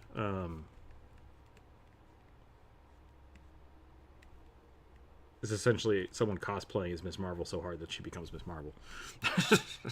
But not really. Wait, you were alive before the 2000s? Oh, yeah. Yep, me too. Same. But only just. Old men complain about the universe. That's what this live stream should be called. Well, I just shrug and say, yeah, it's not that bad. I remember going out into the middle of nowhere. That's not true. I was at my grandparents' house, which is kind of in the middle of nowhere. For Y2K. Just waiting for the world to end. That's what I did. I was in kindergarten. So. What is I remember what is everybody's... the Go ahead. Y2K scare. I remember the Y2K scare and being like, we don't really have a computer or a lot of money anyway. So like, what am I supposed to be scared of? You didn't understand. It's I okay. did not. I did not. Yeah. I I- remember. Yep, go ahead. Sorry. I remember being old enough to ask about it and having tech literate enough family to be like, oh yeah, no, it could be a problem. Not nearly as bad as they're catastrophizing, but people are already fixing it. So Yeah. That's how I was too. Like I was the only computer literate person in my family. And so I was like, it's most likely going to be fine because if they don't fix it, all of these companies are going to lose millions of dollars, and that won't happen. Like they won't let that happen. They're not So, going to let that happen. Yeah, there's going to be some weird fuck up stuff, and there was, but like it was not a catastrophic event. So hopefully they would put money into your account. Yeah, I had a lot of people rushing to the bank and like taking screenshots of how much money they had and stuff, and it's like, yep, because everyone was worried. Yeah, I literally was in kindergarten, never even like barely touched a computer in my life. I remember when I was in grade school, I maybe once a month would get called down to the office to fix somebody's computer. That's sad. Yeah. I I was the Really only sad. computer literate person in like a 10-mile radius. It was funny. It was really funny. But hey, I knew how DOS worked, so like, go me. Not much of a critique. I don't like what they're doing, but I'm not into the concept. That's fine. I have a cool thing to help people that run into issues that they don't like. Just don't talk about them. Like, I guess if you want to complain about it, that's fine. But like, it's okay to just tell us that you're complaining about it, and that's okay. Don't let things you don't like control your life. I could just be that it feels currently year to be a good comic, but could be wrong. Yeah, I don't know. Don't know. Sometimes people need persona representation, you know. It's a growing trend. Everyone has a persona at one point. It's called your favorite animal. That's true. Who doesn't want to be a badger? Me. Or a bat, or a lion. That's true. Batman is technically just a cosplayer, so we'll let that go. Cosplayer with actual ninja training. I'm gonna be honest though, like being able to turn into your persona is not even that weird of a comic power. Yeah, No. that's what I was saying. Yeah, Yeah, look at- it seems pretty on par. Yeah. Shazam is a group of children that can turn into a superhero. Mm-hmm. Spider-Man turned into a giant spider once. Yeah. Yep. I think it's happened a couple times. It has happened a couple times. At one point in time, he could turn into like a whole swarm of spiders. That was pretty weird. No. No, yeah, it was a horror thing. Like it was a very dark, like horror comic version of Spider-Man. Oof. That's no, thank you. That's Yeah. utterly terrifying. I don't mind a spider or like 3 or 4 spiders, but like a swarm of spiders is just like, nope, no, thank you. Time to break out the raid.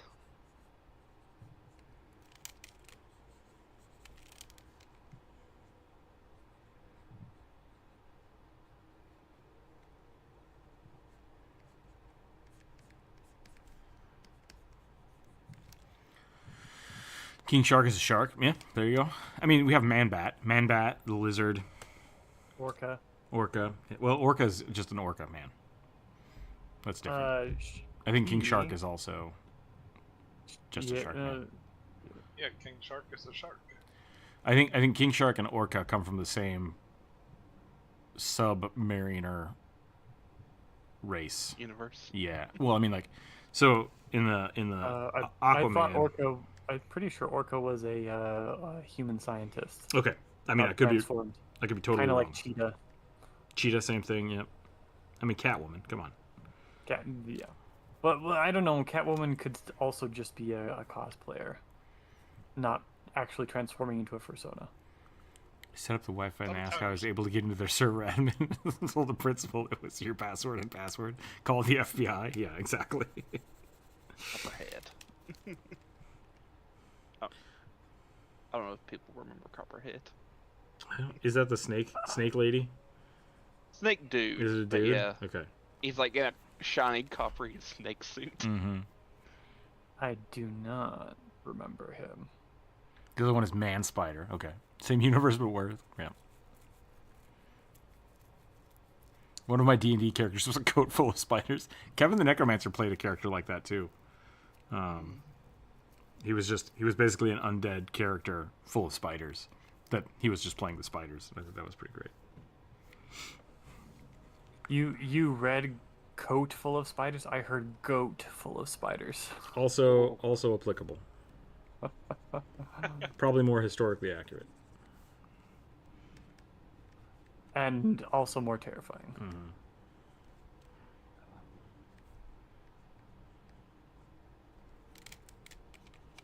A lion full of bees. The bees. I got jump rope. Some new cards for some of her magic decks, and one of her decks is just bees. And it's really, really mean now. It's kind of broken. So. Are there a lot of bee cards? They're insect cards, but like they're either wasps or bees. There's like a hornet's nest that whenever it takes damage, you basically kick it and bees come out of it. So. There's a handful. I'm a fan of rats. You like the rat decks? Are fun. Yep. The Scrib Nibbler, pretty good card. Scrib Nibbler's a classic. I'll stand by that. Pack Rat's a really good card and always will be. It's one of the few cards that is allowed to break the rules, which is pretty weird. I thought all Eldrazi decks were allowed to break the rules. Well, Eldrazi is just like, what if fuck you don't play the game anymore? It's like, why is this a thing? Yep. No, what is it called? It's like Pack Rat, right? The Pack Rat has a caveat in the card that just says you can have any number of Pack Rats in your deck. No, there are a couple like that, but Pack Rat specifically is its power and toughness are equal to the number of rats you have. Oh, well, what am I thinking of? And you can discard a card and make another copy of Pack Rat. Relentless Rats? Yeah, Relentless Rats is... Relentless Rat gets +1/+1 for each other creature on the battlefield named Relentless Rats. A deck can have any number of Relentless Rats. So you have that, and they have Ripple, so you're just like... Blah, blah, blah, blah, blah, blah, blah, blah. Play 50 rats that are all 51/51s. I just know... Or sorry, go ahead. I just know the only card I know of is one of my brothers, and it's Progenitus, which when it's in the field, it cannot be targeted by anything. Oh yeah, it's got protection from everything. Yeah. Mm-hmm. Which seems pretty rule breaking to me. The problem with Progenitus is that I think it costs one of every mana type to play. Correct. Oh yeah. Yeah. Not It's just one. two of every two. mana to play. Yeah. My brother uses it with an infinite mana deck, and it's got a built-in mana swapping Gotcha. mechanic or something in there, and he uses it to destroy Eldrazi's. Yep. I mean, you're essentially sending the Hydra form of Jormungandr. Yep. So Yeah. The soul of the world has returned. yeah, I was like, pretty badass sounding. I'm not gonna lie. I love the card art for it. It's probably the only reason I actually know about it, because good I don't pay that much attention to Magic. Yeah. The Eldrazi. I'm ready for a new roll. Hit me. 10. I haven't seriously played Magic. Serpent since. folk. Naga with 2 arms. Question mark. Okay. Path of the Storm Herald Barbarian using Prehensile Snaketail to swing an axe.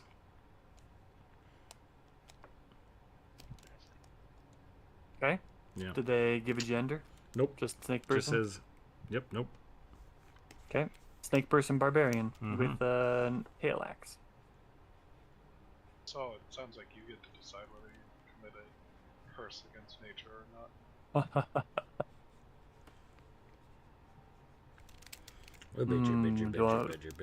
Do I want to reference a ancient snake goddess in a book I read who had like 12 breasts? No, keep it PC and we're good. I said PC instead of PG. That's my bad. Whoa, we can't talk about the booba. Yeah, I think the only like tribe deck I ever had was a green elf deck.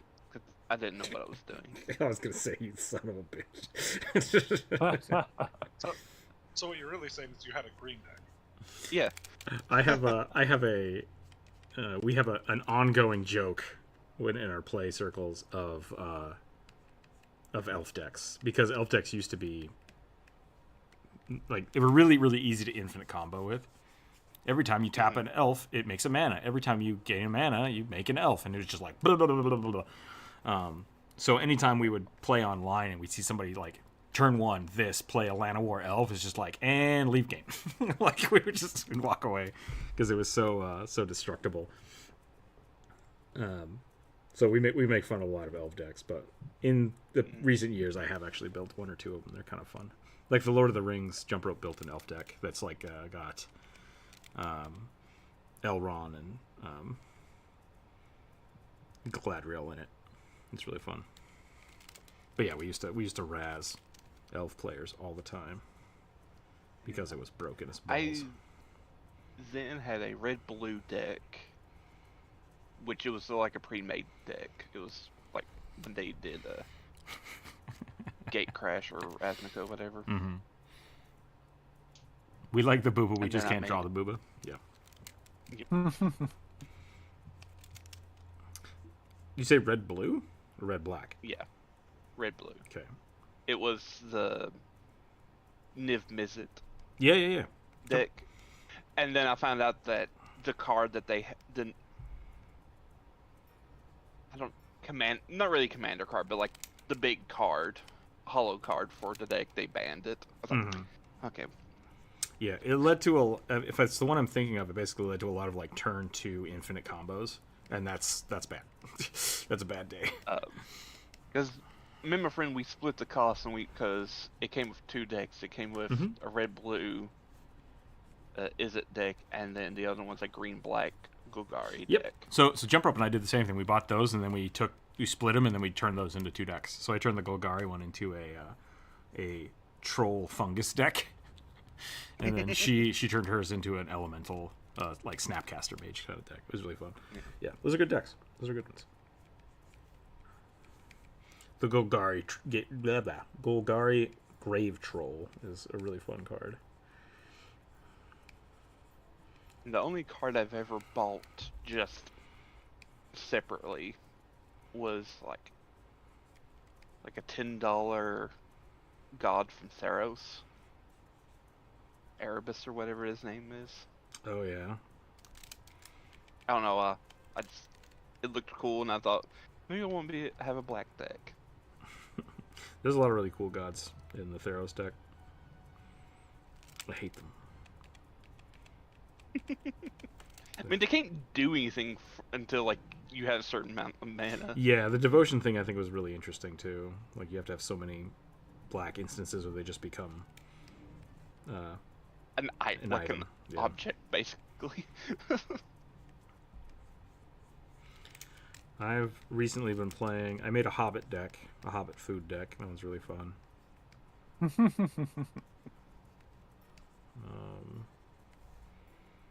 Yep. Do they have potato cards? No, they just have food cards. Some of the food cards though are spider webs, like the dwarves wrapped up in spider webs. It just says food. It's like, oh man, it's dark. How many decks have these infinite combos? I've seen one or two, but I don't have experience with Magic the Gathering. So with that deck specifically, there is essentially there's about right now in live play, I think there's only one or two because they're pretty good about banning them now. But when Magic Arena came out, there were 2 or 3 cards that would infinite combo, and so those were just in every single deck. You would just put those in there, and it was something to the effect of like the god card would come out, which would ping a different god, which would make you sacrifice the god and then put it back into play, and so it would just do that, and you could just basically do damage until somebody died. And it's like that's stupid. There's a lot of older decks like the Treants and the Elves because they had cards that were like all of their elves do X, and so you could just basically like then once again make all elves hexproof by having 2 of those in play, and that's when they started making cards like legendary cards that you can only have 1 of in the game. So like the game slowly evolves and kind of corrects some of those issues, but they're still out there. Yeah. I would want to do a cat deck, but You can not do a cat use a deck. Johnny. Yep. No, you can do it. You can do it. There's one right now called the Cat Oven, where you summon an oven, and when you summon the oven, you can look for. No, I'm sorry. You summon an oven that lets you sacrifice a creature to make food. Then you get a witch's cauldron, and a newt, and a cat, the cat familiar for the witch, and the cat, if you have the witch, I think, can be summoned back into play. So you put the cat in the oven, make a food token, and then just eat the food token to gain life, get 1 mana to bring the cat back into play. And as long as you have that ability to do that, you can just keep cycling the cat into the oven over and over again forever. It got banned. It got banned from play because they went into the tournament for that series, and 9 out of the 10 decks were that deck, and they were like, "Oh, we did something wrong." It's like, yeah, you guys fucked up. You guys done fucked up. That's hilarious. And then the one other person that was playing the red deck that I was playing on the Magic Arena, and I was like, "Oops." I made the second most powerful deck. So that was fun. I know I was, for a while when I was playing, I was using a red-green deck. Mm-hmm. Using mostly, I was mainly playing when stuff from Ravnica was coming out. And remember, And- if the ladies don't find you handsome, they should at least find you handy. What? And Why it were red was- green? Oh, red green. Got it. Because Yeah. red green deck. Gotcha. Yep. I'm slow. Red green is fun. It was I not didn't a get- great joke. I did not get it either, so So Druid's in the wrong. As usual. It's fine. Continue, Corvus. I'm it sorry. was. I was just going to try to say like it was mainly like a buff deck, get like 1 good creature out, and then just like sacrifice a bunch of other things to make it stronger. Mm-hmm. Those are fun. I like those. There was once a deck that summoned a goblin indefinitely and gave infinite mana, then used a spell that nuked all the mana for damage. Yeah, my friend actually just played that deck with me like 2 or 3 days ago. It was really funny. Because there's a couple cards. There's ways to generate goblins every turn, and then you can sacrifice goblins for mana, and then you can pay for like massive fireballs. So those are always really funny. Aren't there also like consume decks built around that where you have a bunch of dragons that eat your goblins Those, and get stronger? There's a couple of those. They've replaced that mechanic with Convoke, which just makes you like, I think it's Convoke. You just kind of tap the creatures. But yeah, that was the old Kobold system, the Kobold Dragon decks, where you would have a dragon that you had to sacrifice 3 or 4 creatures to play. And so you would just pay for these like 0-cost, 0/1 kobolds, and then just sack them all for a dragon. Or you could have different kobolds that would summon a dragon by sacrificing themselves. The Kabbalists, I think, were the other ones. You could summon a demon the same way. Those are old school decks, and I really liked them. If people want, we can do a Magic card stream sometime. Play some Magic. Raccoon cards. There's one. Yeah, there's a raccoon card. Let me see if I can find it for you. I think it's called the Squirrel Trader. Raccoon Citizen. Squirrel dealer. The Squirrel Dealer. Yeah. Are these real cards? These can't be real cards. The Cabaretti Initiate? A 1/2 Raccoon Citizen that gains double strike to end of turn. Interesting. I don't know. It looks like a muffin with wings, which makes me think it's not a real deck. What color's the border? Black? Then it's legit. I will say there was a set of cards they put out that were kind of goofy cards. Yeah, like these are the you could unglued like cards. combine them together to make like cat dog. Yeah, so those are called unglued cards, and what they are is they're like every few years they'll do them where they're just kind of joke cards and they don't go into standard play. Like the last one was from Unstable. Unglued was the first one I think they did. It's usually something. But yeah, those are pretty funny. One of my cards I have from those set was the Totally Normal Armchair. And it was essentially a mimic, and you had to secretly hide the card on the play field, and if anybody saw it, they could just call you out on it and return it to your hand. But if you had it hidden on the play field when someone played a card, you could pay 1 mana and reveal it, and then it would counter that card. I used it once, and Jump Rope like almost killed me, and so I'm never allowed to put it in my decks again. But it was really funny. It was a really funny card. Ringo, the Scavenger King. Raccoon Noble. They exist. Yep. Apparently so do capybaras. I did. Or at least one capybara. A basking capybara. Yeah, I did see that. That's funny. Druid got the Serpent Folk? I believe so, yep. Yep. I think I'm done with I've this. also always... How could you tell?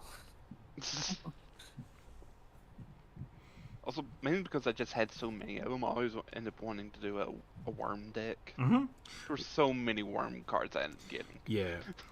So like back in the day, when Magic was much simpler, it was 1/1s were, I think, insects and commoners. 2/2s were bears and wolves. 3/3s were elephants. 4/4s were beasts. And then 5/5s and 5/6s were worms. And so it was always really cool to try to build a worm deck. And I have a couple of them that I've tried. Yeah, they're really cool. I looked like a card called Call of the Worms, where you can basically summon 3 worms and then flashback it. That was a really good one for that. But my Magic hot take is that Planeswalkers ruined the game. I agree. I completely agree with you. Planeswalkers are essentially should be a completely different play style, or should be a completely different game type. And I think partially what they were trying to do was make something functional for commanders. And I think Commander is a fine play style that people can go and do. But I think Planeswalkers should be affixed to Commander. I don't like them being in Standard. They're too powerful. Because it's just added power, right? Like, Yep. Not only are you gaining a new card or creature, but you're gaining a new hit point pool. You're gaining a new ability every turn. And you're gaining something that is protected from most types of targets.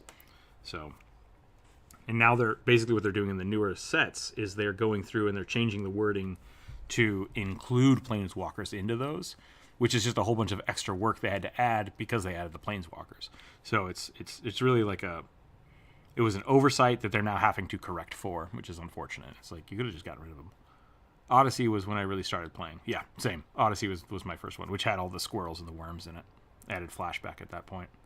I had started playing before that. I have a couple like old school beta cards that are not worth any money, alpha and beta cards. But I started buying them around Odyssey. That was when I was like, yeah, I'm gonna start. Like, I went to an Odyssey not reveal party. What the hell is it called? Release party. Release party. Yeah. That was the first time I ever played Magic competitively, and a guy just like looked at the deck I made, and he's like, "What the hell are you doing?" And I'm like, "I have no idea." And then he just trounced me, and I was like, "I can go home now." I don't understand how Magic works. Oh.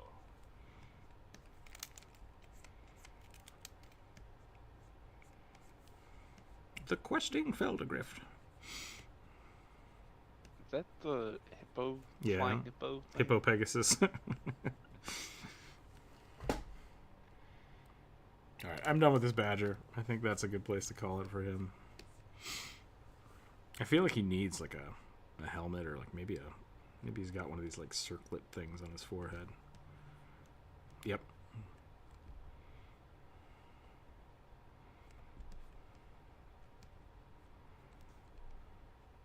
Dur, dur, dur, dur. I really started in Onslaught Block, but mostly started tournament play in Mirrodin.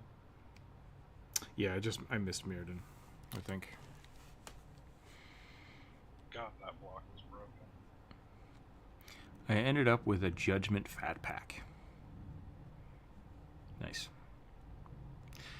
I have a bunch of the original like Urza lands that I got from my cousin. That got me into Magic. The Tron lands. Mm-hmm. Those are really cool. I have a bunch of those old cards that I turned into like a Myr deck. Oh god, Myr. This is so funny. The Myr Battlesphere is still one of my favorite cards. I never play it because it's one of those decks that either just does not work, or it's like I win. I just win. It's like, this is not fun. It's not fun to play against. So, but it's one of those things that's like I have to keep it as is and just let it exist and be what it is.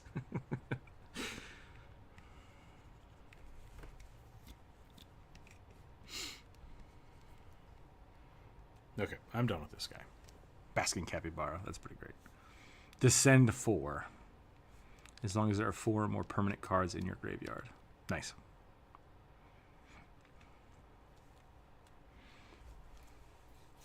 What time is it? It's 1 o'clock. We're going to keep going. We're going to keep going. All of our Magic talk, I think, scared everybody away. Oh, well. That would make sense. Cat, why do you have to attack my microphone? And Not what that was. people just didn't bring the D&D talk. Triton Emperor Psy Warrior Fighter with a Trident. Emperor. Psy Warrior Fighter. Is that a thing? Is that a thing? Not that I'm aware of. Yeah, what makes it a Psy Warrior Fighter? And if they have a Trident, why are they a Psy Warrior? Do they get, like, Trident cool functionality? You haven't gotten rid of me yet. That's good. YouTube is telling me there are currently 4 people watching and 7 people watching. So I don't know which one of those is true. But yeah. Yeah, YouTube is also telling me that I'm the only person who's liked your stream, so You probably just I'm haven't gonna refreshed it. assume. Yeah, I have 11 likes. I'm just going to assume that they don't know what's up right now. YouTube, get your shit together. Has anybody gotten an ad in the last 20 minutes?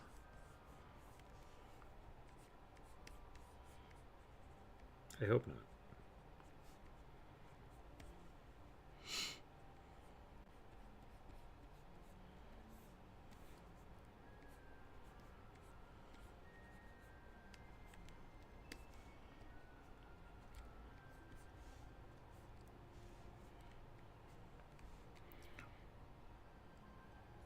No ads yet. Yes. Well, that's weird. Ope? I assume that was nope. Psy Warrior is a 5e fighter subclass. Really? Trident wielding tyrant of the psycho powers. I like it. Let me look at this Psy Warrior build. Oh, it's from Tosh's. Weird. When you reach a certain level in this class, the size of your psionic energy dice increases. Hold on now. Protective field, psionic strike, telekinetic movement. That's super cool, actually. Psi-powered leap. Telekinetic thrust. I want to play this. I want to play this a lot. You're gonna build a Psy Warrior Dragoon? Hell yeah. At third level, you harbor the wellspring of psionic energy. This energy blah blah blah blah blah blah blah blah. Each a d6. Your number of these dice are equal to twice your proficiency bonus. They fuel various psionic powers. Some of these powers extend the die used. Short or long rest. You can propel your weapon with psionic force once on each of your turns immediately after you hit a target within 30 feet of you with an attack that deals damage with a weapon. You can expend one psionic energy die, rolling it to deal force damage to the target equal to the number of dice rolled plus your intelligence modifier. The number of, to the number rolled. Okay, good, yeah. I did read that. That's really cool, yeah.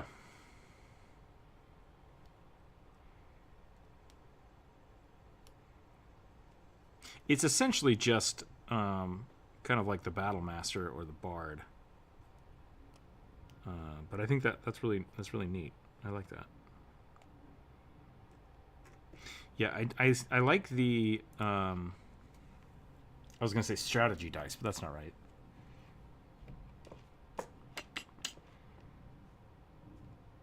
Veteran of the Psychic Wars. They chose the Trident because they can harpoon people. That's really cool. I like that. Battle Master. Yes, thank you, Alvinair. It is. It's similar to the Battle Master, but with a psychic flair, which I will completely ignore if I play that character. It'll just be mad skill. That's what I'd like it. I like just.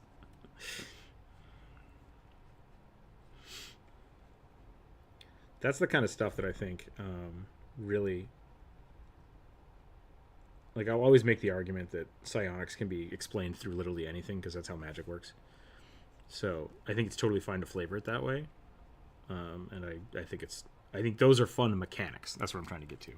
Like, those are really fun mechanics for players to have a resource and die that just can be used for a bunch of different things. That's why I liked the ninja. That's why I liked the Pathfinder alchemist, because it doesn't have to just be like a set number of spells, or gunslinger. I'm sorry, I said alchemist, gunslinger. Having like the grit points to use for things. I really love that kind of stuff. So no Rook Jedi. Jedi are essentially like, yeah, mind wizards. I love it. Axiom, welcome in.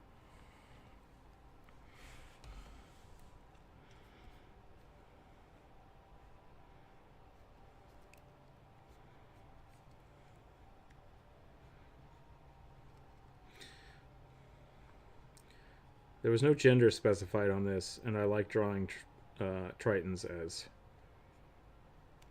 merfolk, sexy fish ladies. So we'll see how this goes. We'll see if we get corrected. But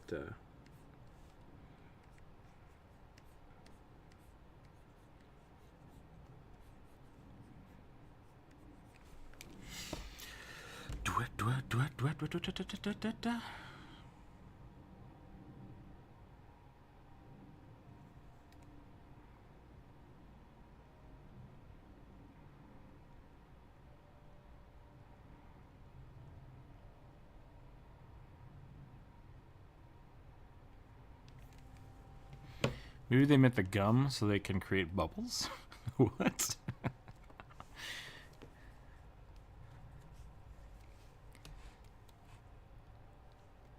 They get to be the Kenshi from Monk? Yeah, the Kenshi was a cool build. I had a lot of friends play that. The Kensei Monk.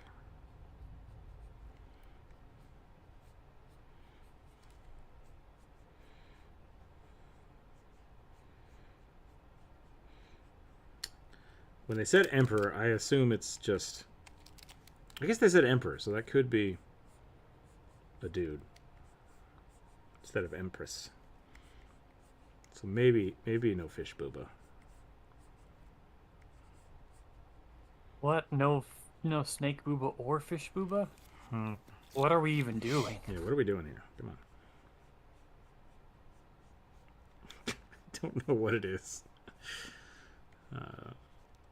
One of my favorite lines from Rick and Morty is, "The fuck's going on here?" And I don't know why. It's just like the intonation of the way he says it is like, yeah. Very, very demanding. Explain. The fuck are we doing here? That's how I live my life now. Constantly confused and demanding answers.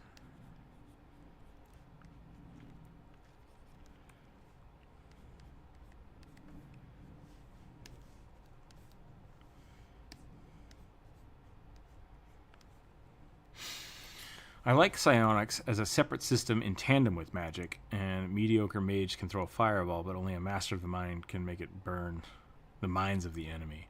I mean, but the illusory wizards can do that. There's a spell for that already. Yeah. How is an illusionist not a psionic mage? Yeah. It's less for me, like, if people want to have psychic characters, I think that's fine. And my real issue with it is just that, like, mechanically it's no different. So, like, do whatever flavor you want. Like, if you want your magic to be powered by, like, tiny pixies or, I don't know, Nuka-Cola, like, all of that is great. So, like, psionics are great in that aspect. But the issue I run into is a lot of people try to remake the system so that it's unique to psionics. And it's like, you don't need to do that. Like, it already exists. Just do it. Just do it. Have fun. Yeah. The problem isn't psionics existing. The problem is people are rewriting it. Yeah. Rewriting the system in order to shoehorn in something that is not unnecessary. Generally way overpowered. It's like, well, I have psionic ability, so I can cast fireball at will. And it's like, no, you can't. Please don't do that.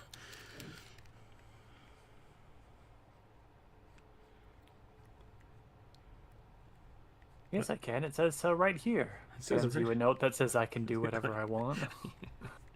You're not the boss of me. Yes, I am.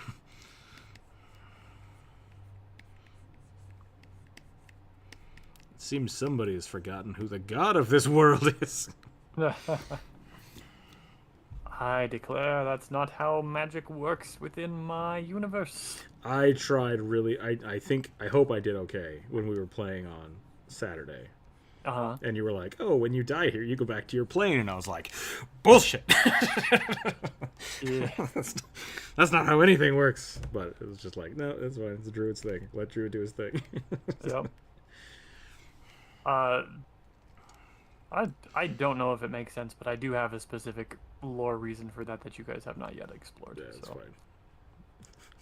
I- It feels yeah. like my argument was, no, I demand you kill my character permanently, which is just stupid. This is bullshit. I hate fun. I want you to kill my character. This is like, what? After I in one round just like Murder all of us. Yes. well, yeah. Well, I mean, like specifically targeted your spouse first. So like, I think No, really she needs to die. Yeah. Really, my only critique for that is that felt very much like a cutscene. Yeah. And at that point, like, my thought is, if it needs to be a cutscene, make it a cutscene, right? Like, if you're gonna take away player agency by saying like, you guys can't win this and you're gonna die for it, which was not necessarily the case. Like, right, we could have Yes. tried to escape, but like, if it's important for your story for the players to either die or like be captured, just sell it that way, right? Like, that's my general preference. And so I've run into that before where one of my DMs did the same kind of thing, but they didn't do that. So we just kept fighting, but because we were so powerful and strong, we just kept fighting and just kept fighting and just kept fighting and just kept fighting. And then after like an hour of this, he finally kills us all, and we all feel horrible and defeated and awful. And he's like, haha, and then you wake up in a jail cell, and it's like, I kind of just want to be dead at this point. Like, it's just like I'm frustrated. I wish you would have just said something to the effect of like, you're being swarmed by these creatures, you cannot get out. Like, is there anything you want to attempt to do? And then if that fails, then it's over, right? Like, so that situation from him made me a fan of like, if something thematic needs to happen for the story, let it be just a thematic thing, so that it doesn't feel like you're wasting your time and effort. Because it feels hopeless sometimes when you get into those situations. Yeah. I actually my goal was to push you guys out of that space in some way. The reason I will usually, if I need something specific to happen for the story, I will do what you said. But like, I actually had at least 3 eventualities planned and was ready for you guys to stomp the entirety of the forces that came through. Gotcha. Yeah, I think another way we could have gotten out of that is just like, as soon as we found that one doorway, we should have focused it, right? Like that would have been absolutely much smarter for us. But yeah. Either way, yeah, that's my only critique. Is just like, so that's my my stance. Fair. Yeah. Okay. I get it. I felt that way a little bit as well at the end. I was like, well, I was happy with kind of the way things went in the other world, in the dreamscape. But yeah, that was good. leading up to that point, it very much felt like me just like disciplining a party that hasn't behaved when you guys have done exactly what I've asked you to do. Mm-hmm. Yeah, I kind of wished that in a perfect world with hindsight, right? Yep. I think what could have happened is last week you should have just basically killed us, right? Like, or at least said, hey, let's deal with these people, because that's what people were kind of deciding to do. And then been like, the tree guy that stayed behind says, hey, yeah, we got overwhelmed and murdered and ended up back here, right? Yep. Like, so we could have fast-tracked that, because it felt like we started playing and then it's just like, you guys don't get to do anything for 30 minutes. And then it moved on to the dreamscape, which I think was really good. I really liked that part. Yeah. So thanks. There's a lot of interesting pieces you can look at when you have to have those like kind of futile situations, I guess. I think that's the way to look at it. Yeah. What system are you playing? We were playing Pathfinder 2nd Edition. Yeah.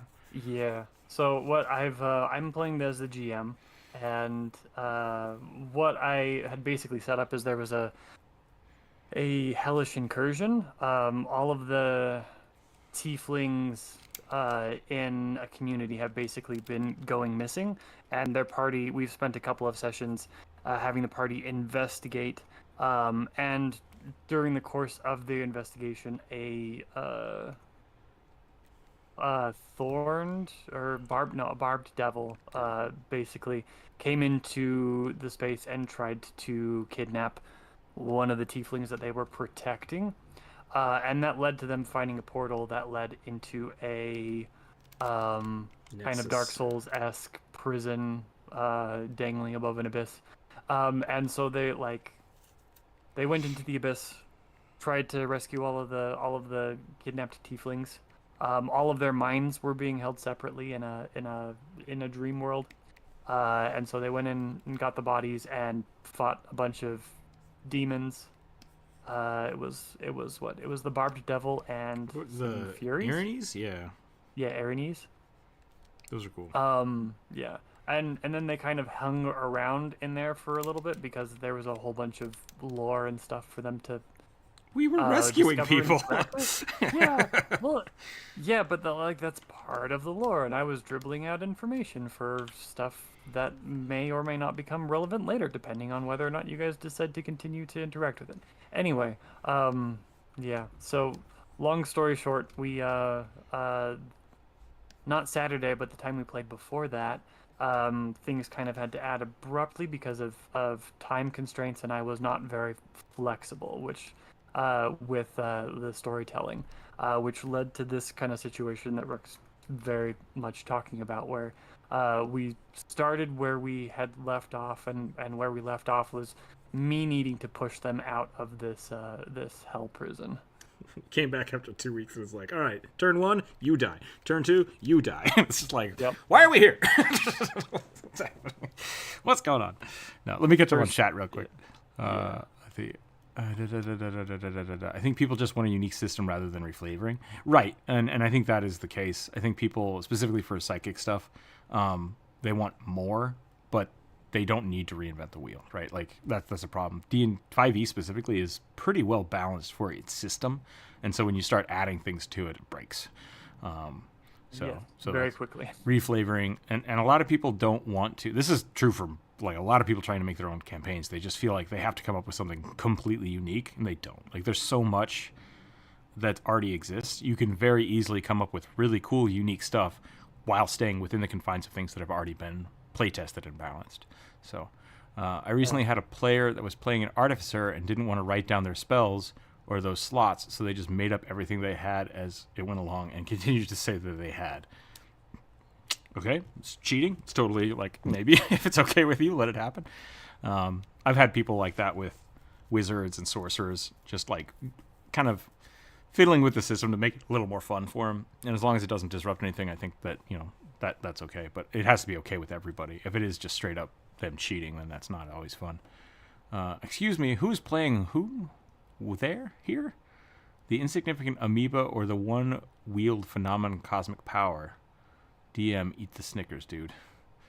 Wait, what? Oh, is that when I was yelling at my players? I'm the god here? Yeah. Only one of you can escape with the aid of the other. Who is it and how? That's kind of a fun idea.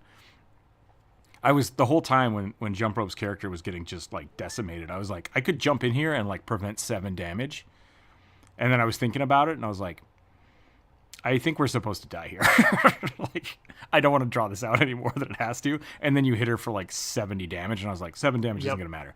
So it's fine. Just let it happen. Critical hit on the healer.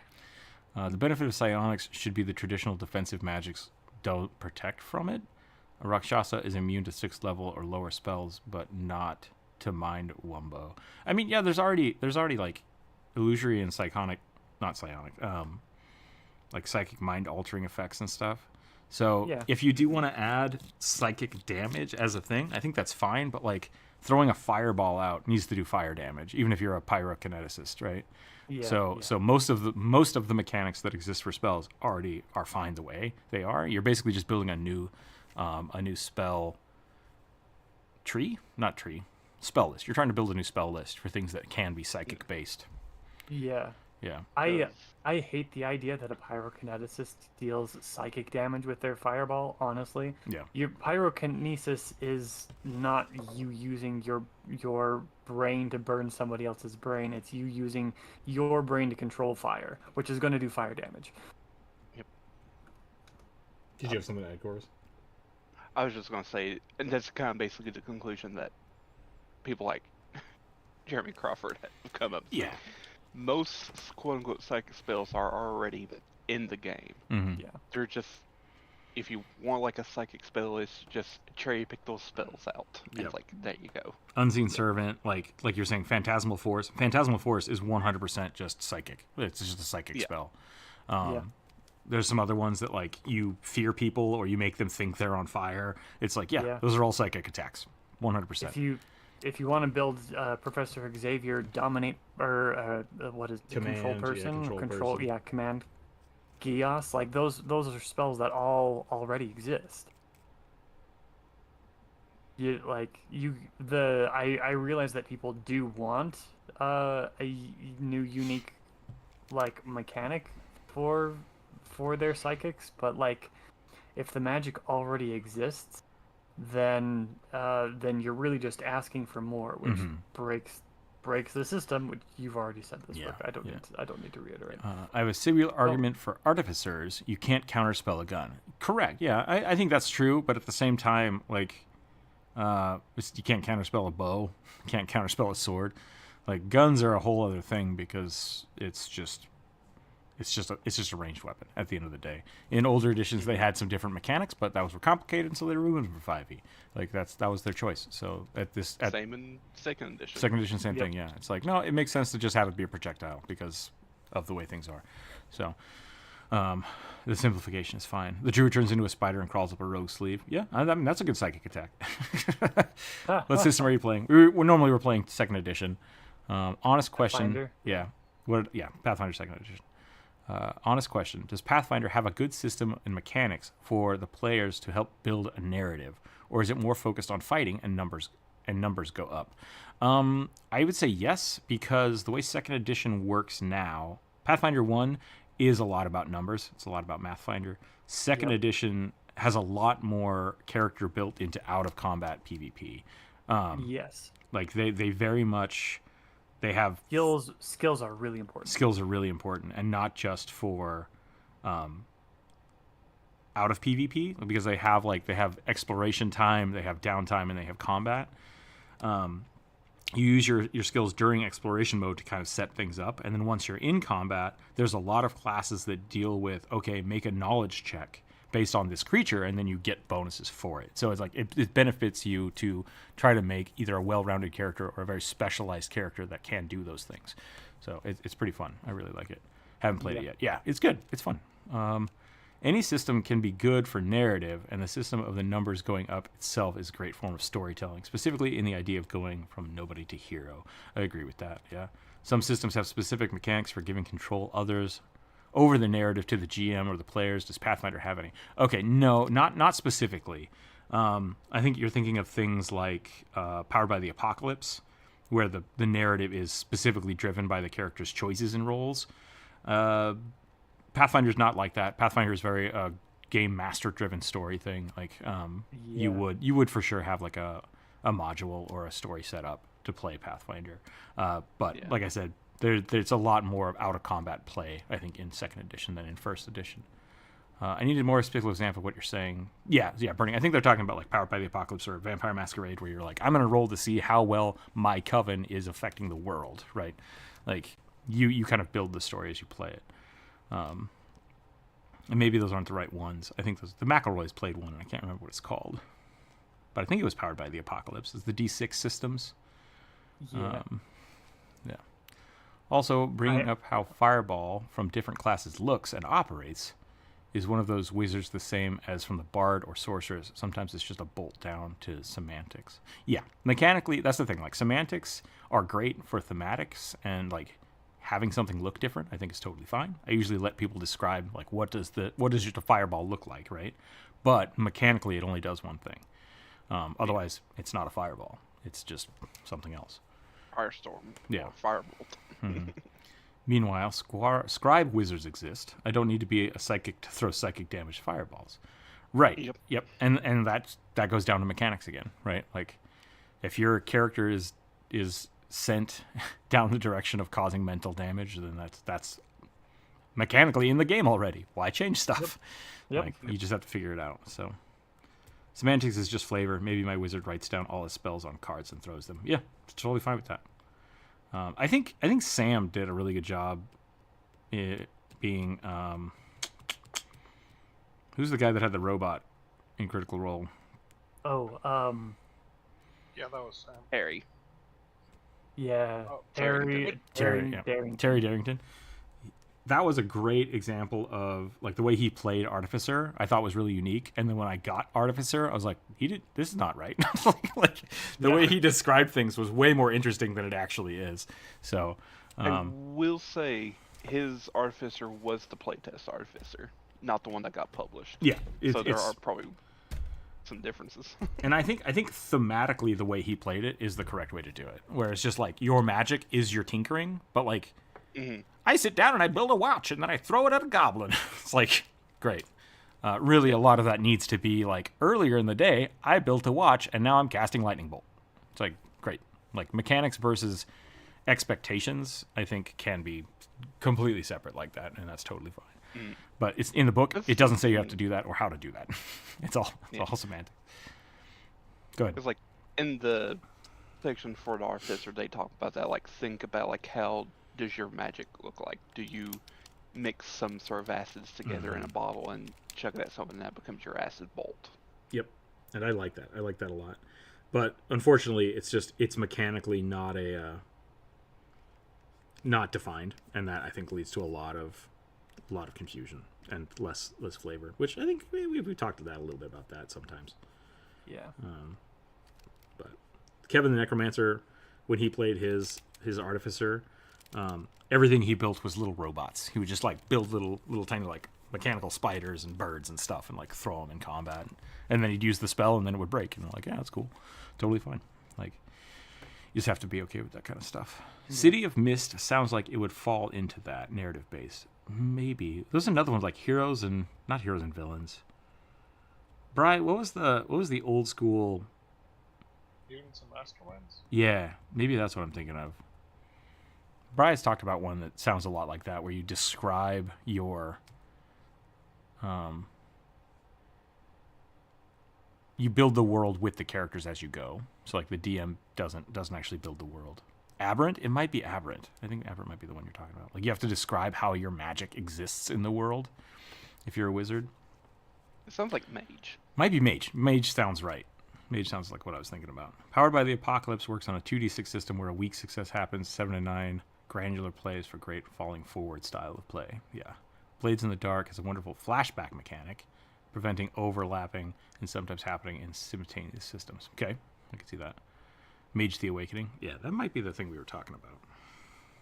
Which is also in the same universe as Vampire Okay, and okay. Werewolf.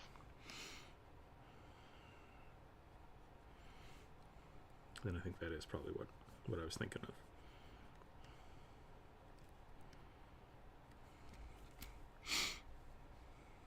Dread is just fuck you. Fuck everybody. What is? Dread. I don't know if I played Dread. It's the system where you don't roll dice, you play with the Jenga tower. Oh.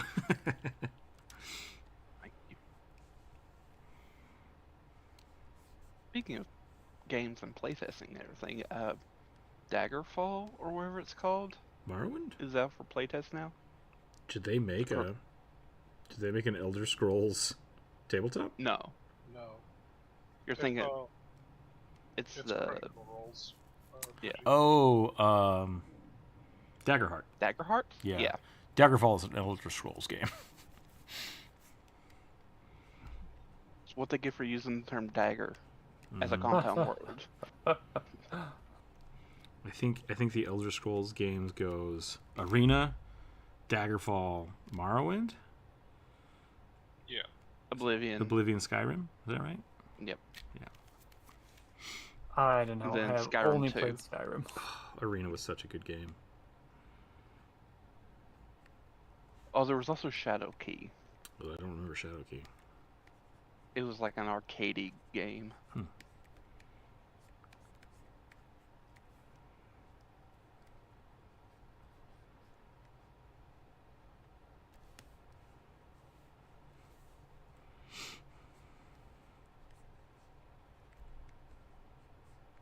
I think Elder Scrolls is a great example of a system simplifying,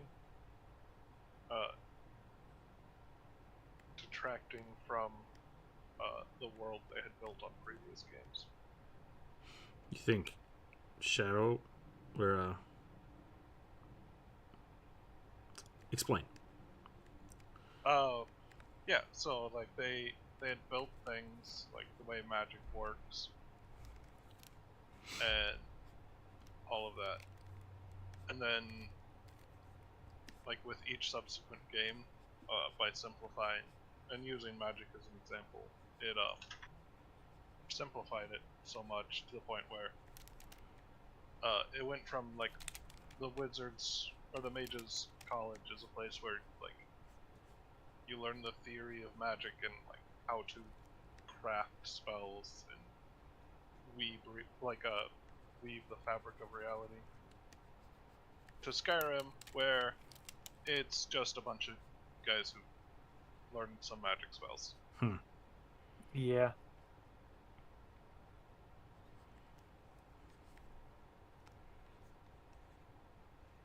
In Oblivion, you literally are like you get a base spell template, right, and then you can choose how you want to build.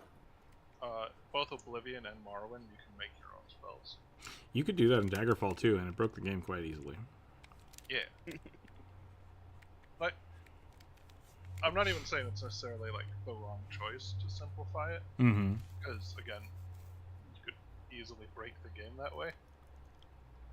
They do have an Elder Scrolls tabletop from Morphidius? Morphidius? Yeah, interesting. I never played an Artificer, but if I did, I would basically play Megamind. Yeah, that would be fun.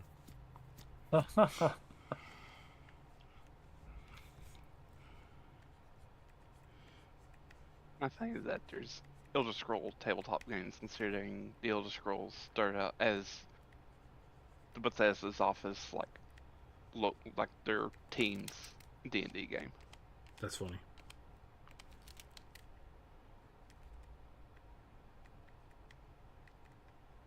I did not know that. Yep. Almost a Final Fantasy story. This wasn't supposed to be a hit. Oops, it was. Now we've got a franchise.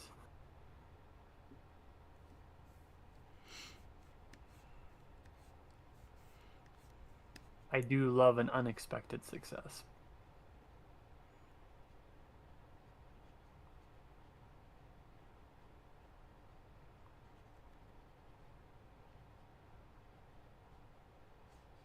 Yeah.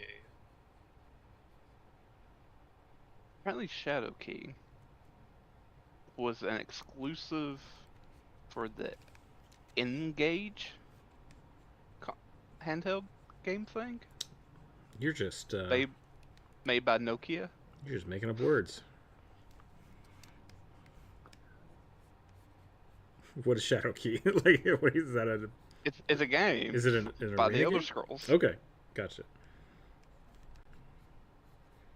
We don't talk about Shadowkey. Partnered with Nokia. That's wild to me. I've lived through a lot of video game creation and generation, and I've played things like the Virtual Boy and the Sonic CDI, but Kevin the Necromancer has a poster of like every game controller, like one controller per system that's ever been made. Oh yeah, okay, I've seen those before. I didn't realize that was a gamepad, but Yeah. there are like probably 8 to 10 controllers that I have no idea what they are. It's just like, I don't remember this being made. I don't remember ever seeing this. I have no idea what this is.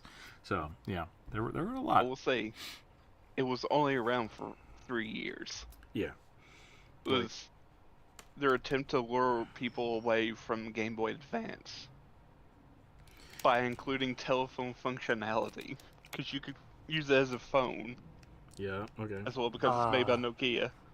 Well, They were ahead of their time. Yeah, I was gonna say Yeah. there was a time when phones could not play games except for Snake. Like, having Snake on your phone was the only option. So. I loved Snake. Oh yeah, I played the crap out of it because it was the only game I had. I remember when people started getting scientific calculators that could play games on them. Yeah, same. Yeah. I had a friend that had Galaga on their scientific calculator, and that's all I did during history class. Yeah. So.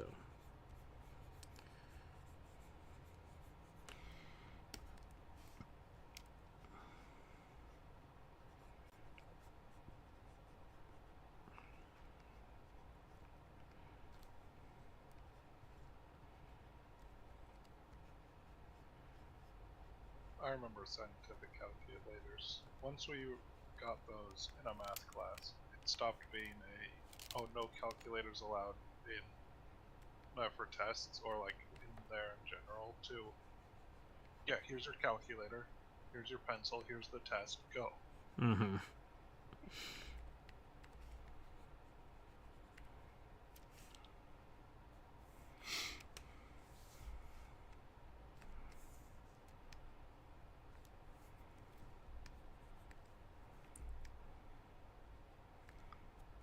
Alright, I think I'm done with this. I didn't get to draw the tail, but you'll just have to assume. Yep. I could add some whippy fish fins here.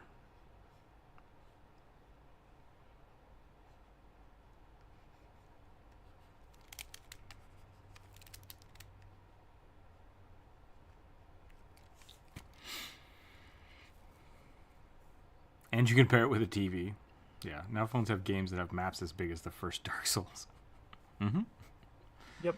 Then the Fallout RPG, but Elder Scrolls is less straightforward. Fallout's great. The first one was really fun. I tried playing Morrowind. It was a bit rough on my laptop. You should play Arena. Arena's good. I mean, I don't know if I can even buy Arena anymore. Good point.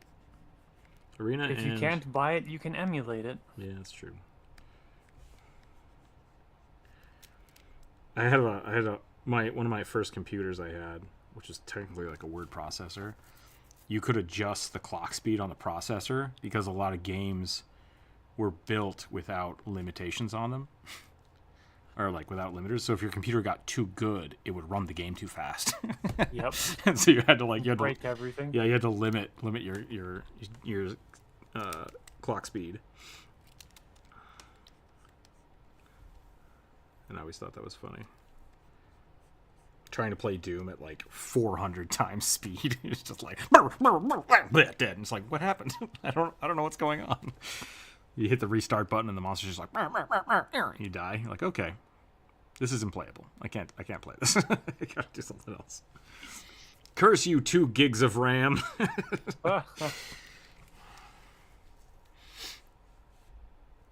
Why do I get this impression that the first half of Rook's childhood was on DOS? Because it was. It was very much on DOS. Yep. Was ist das? You know, I mean, is that a real question? Do you want me to explain what DOS is? Yes, or give me the most dumbed down version you can explain, because I don't want to be here for 2 hours. Hit No offense. on your computer, or if you're on your computer, hit the Windows key and type /run.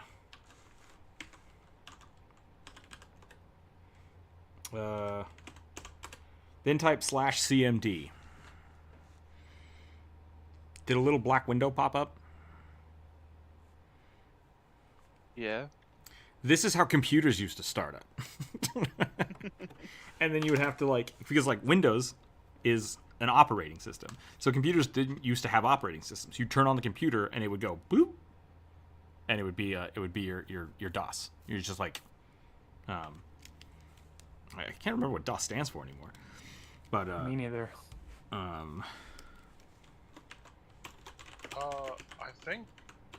I think it's something operating system. I think it is. Disk operating system, yeah.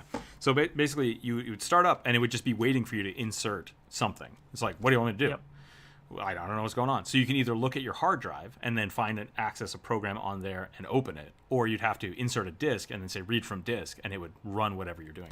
So basically, without a virtual operating system, like Windows, you just had to manually prompt things to do. And that's why, like I said, when I would get called down to the office, it would be because someone turned off the computer and they're like, we don't know what to do now. We turn it on and it's just a blank prompt. And it's like, well, you have to go through the operating system, find what operating system thing you want to run, and then you run it. And that usually happened when the computer lab person was out for the day or something. I would have to go in and boot up all the computers so people could use them. Yeah, I did have the old, there's 3.5 floppies, right? People know that. Yep.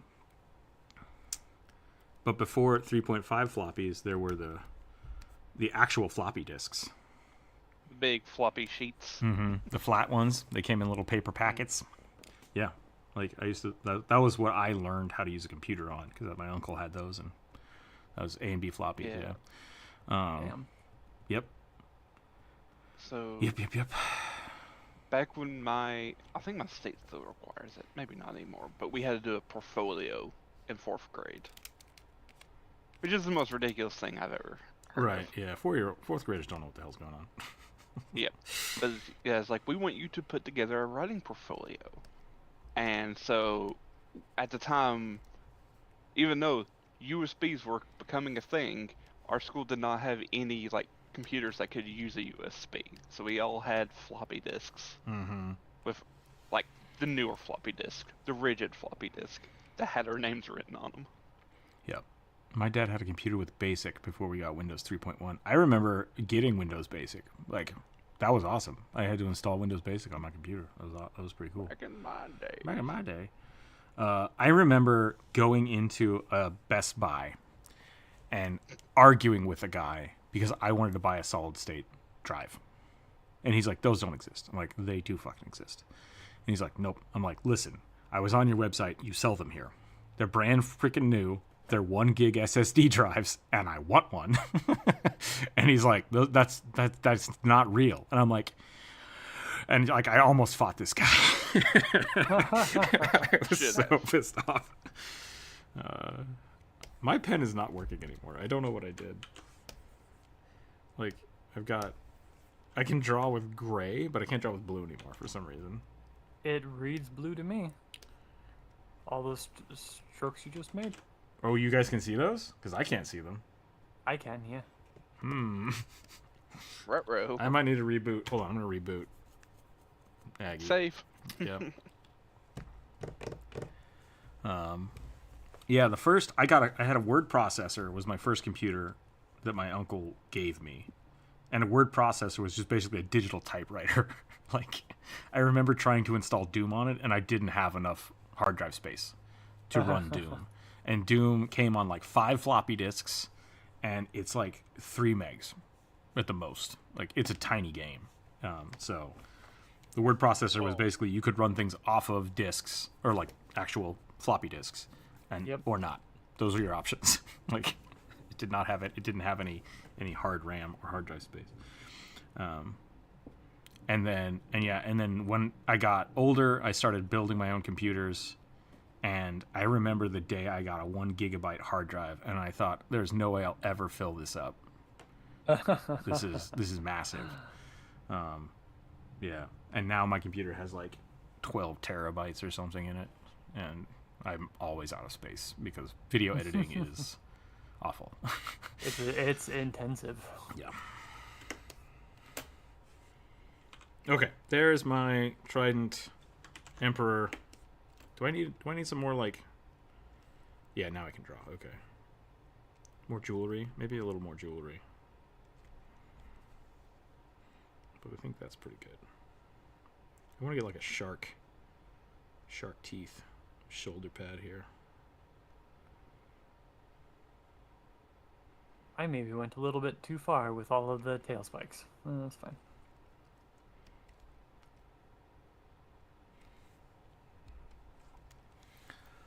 What was the other thing I had? I had a Commodore 64 for a while. That was fun. Yeah.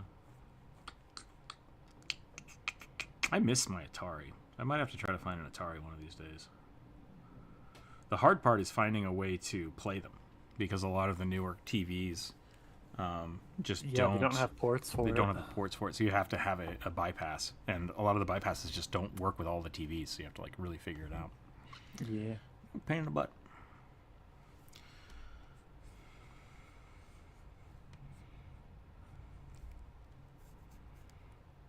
How are you feeling? It's almost 3. Is it almost 3? It's only 2 o'clock for me. Or it's almost 2 for you. Yeah.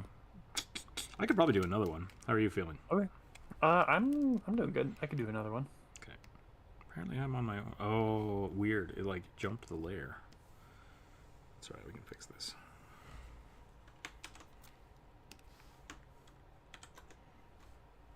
Okay. I think that's good. I'll call that there. Cool. Let's get the next one going. Yeah. Oh, apparently that layer got locked. That could be why. No, yeah. It's just the opacity. Why is the opacity locked? Yeah. Whatever.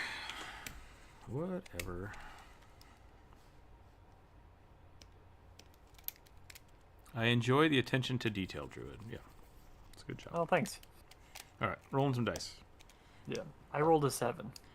Female merfolk archer that uses a crossbow and wears light, elegant armor. We're doing lots of snake girls today, apparently. Apparently. Yeah.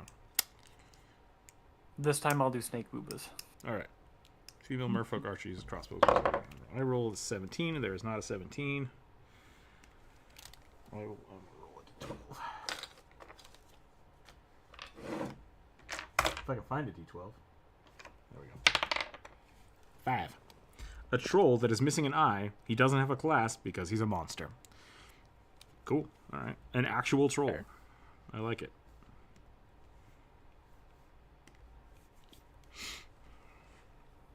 I might need some troll pictures because I don't want to draw a Warcraft troll, but I could. I want to draw a Pathfinder troll.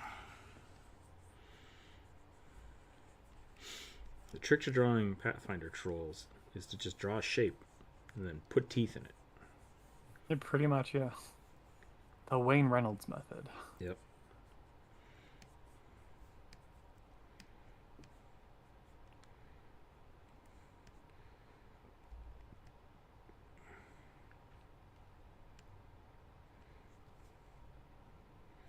Have we talked about why trolls are stupid?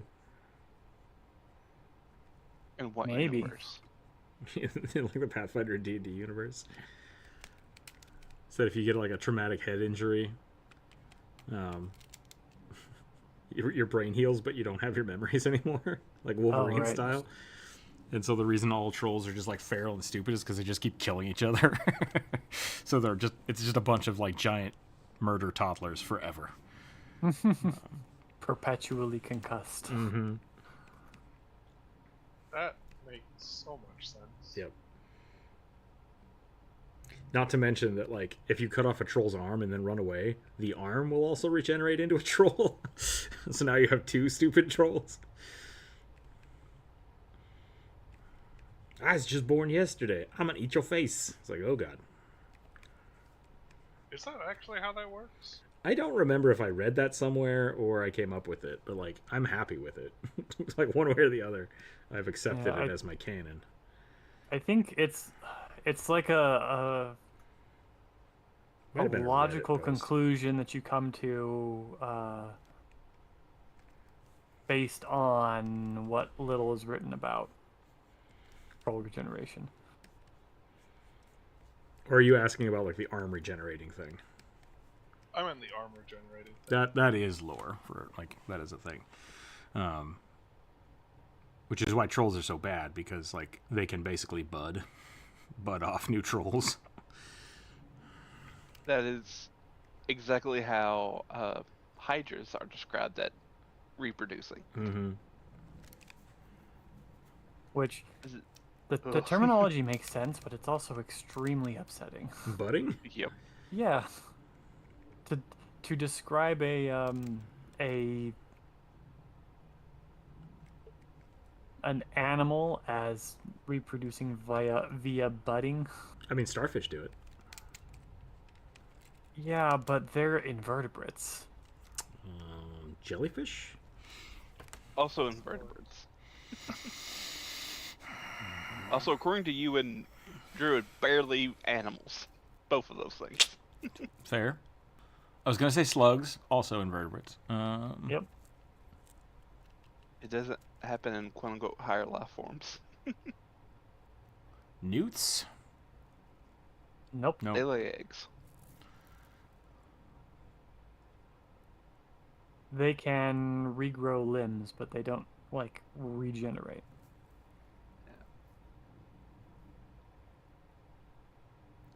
There is a priority effect with some creatures.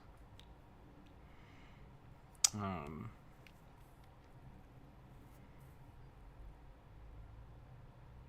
trying to remember. Like starfish, there are some starfish you can just split in half and you get two starfish. But I think there's something else about other creatures that like you have to maintain a part of the muscular or the spinal system. I can't remember what it was. Are hydras and trolls related? I think so. Yeah, I would argue yes. I would argue no, and I think it's convergent evolution. Oliver, welcome in. Copy. I like this troll I just shared. Yeah, that's a fancy one. Yeah, I think trolls could be. I think trolls could be very intelligent. They just like the way trolls grow up is not conducive for it. Yeah. Thank you, Oliver. I will put that on the list. Civilized trolls that are in Pathfinder. Mm-hmm. So there's a city called Karamaga. It's like they have their own little source book called like Karamaga, City of Strangers, and there's a group of civilized trolls, and they're soothsayers. Yeah. Oh, that's right. And they read their own entrails. Yep. That's I remember reading about that. And so they are a bit more. They're less temperamental than a normal troll is. Yeah. Because I think the thing I think I read that kind of spawned that concept was like the hunger of trolls is caused by them just constantly being attacked and hunted and killed and stuff. And so they basically they're always feral, they're always hungry, and they're always stupid because they just keep getting almost killed and barely surviving. But yeah, trolls are great. So We love trolls. So the trick to maintaining or to like quelling a troll problem is less to do with fighting the trolls and giving them a shelter and food. And taking Oh, care of no. their basic needs. Yep, I know where you're going with this. You going to domesticate trolls? Oh, I thought you were just gonna start demanding demilitarizing the troll police, demand social structures and My mom went to homelessness. yeah. But So like I think trolls, hags, and hydras I feel like are all kind of on the same vein of just ancient things that are technically immortal and kind of don't fit in the world as it is anymore. Like that's the way I always feel about them. So when you said like are they the same? It's like yeah, I think so. I think trolls and hydras should kind of be thought of as the same, maybe like the same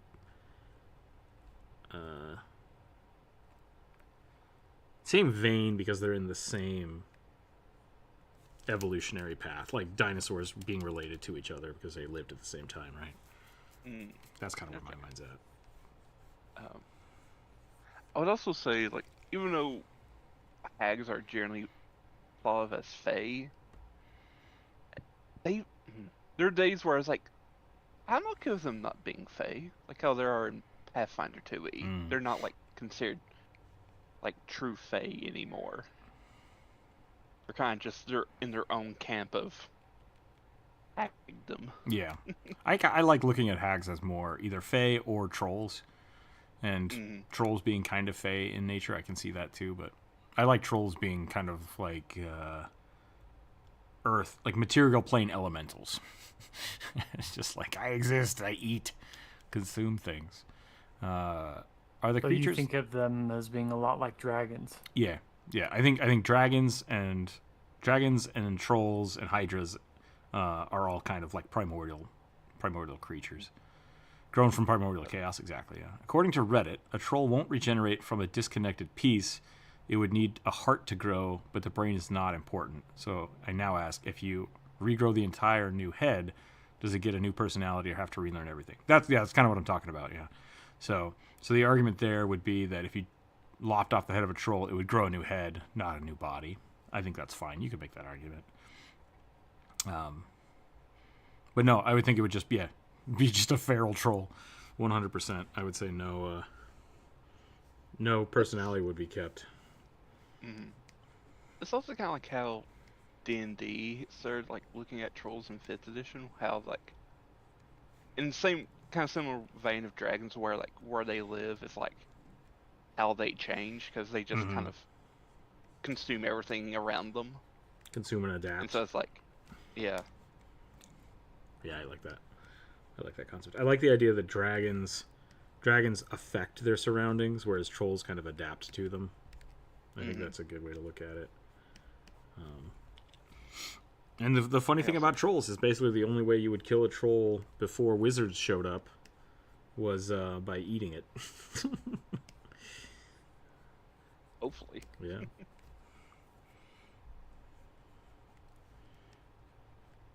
Yeah. It's the key to solving world hunger. Eat the Tastes like troll. pork. You could do that. It would be inhumane and weird, but you could do that. Hitchhiker's Guide, man. Cows that want to be eaten. It's a thing.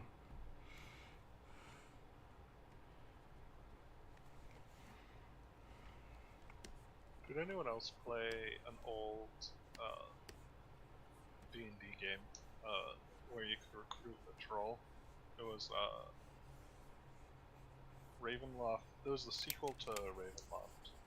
I don't think I did. Or it was the secret to Men's Overant.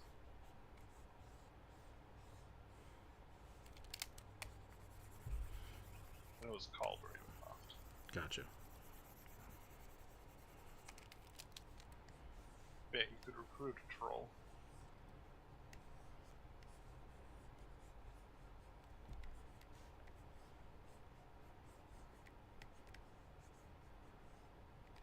All in the dungeon. I just watched all of the Underworld movies. Oh no. I didn't realize there were 5 of them. I think there's 5 of them. Oh yeah. Are there? I thought they stopped at 3. Nope. They did 3, and then they did a short anime, and then they did the 4th movie, I think is what it is. They're not consistent with their own lore, which is very frustrating. Because, like, in the first movie, the werewolves, if they got shot with silver bullets, you could take the silver bullets out, and then they'd regenerate, and, like, the vampires could be killed unless... and then if you gave them more blood, they would stop being killed. And it's just like... And then in the later ones, a vampire could just punch a werewolf in the face and the werewolf would die. And it's like, what is happening? Like, none of these rules make any sense. So, regeneration is always a little bit of a weird, fickle thing, but... They also make a distinction between werewolves and lichens. Yeah. Which is interesting. Yeah. Because, like, werewolves are, like, straight up, like, furry wolf humanoids. Yep. And lichens are, like, the weird orc people. Wolves. I think the way they separated it was lichens were sentient. Like, the first werewolves were bestial and couldn't think and couldn't revert back. The lichens could revert back and could be... could retain their humanity, essentially. William's offspring. Yeah.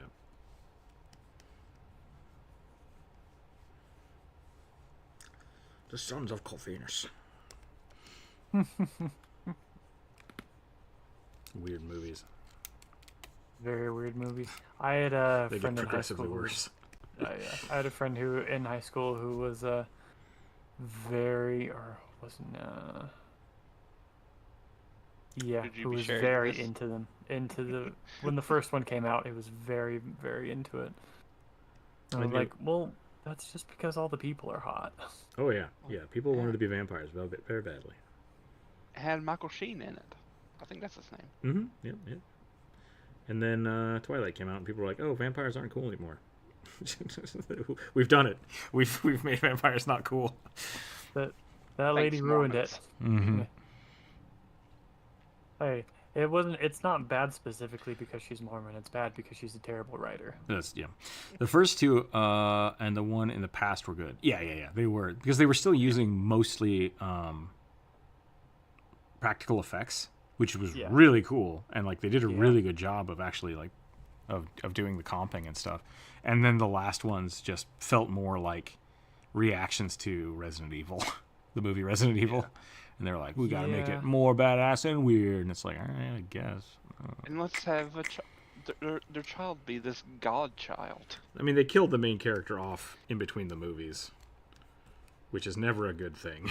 I mean, not... They killed her off? No, sorry. It's like the main character is Celine.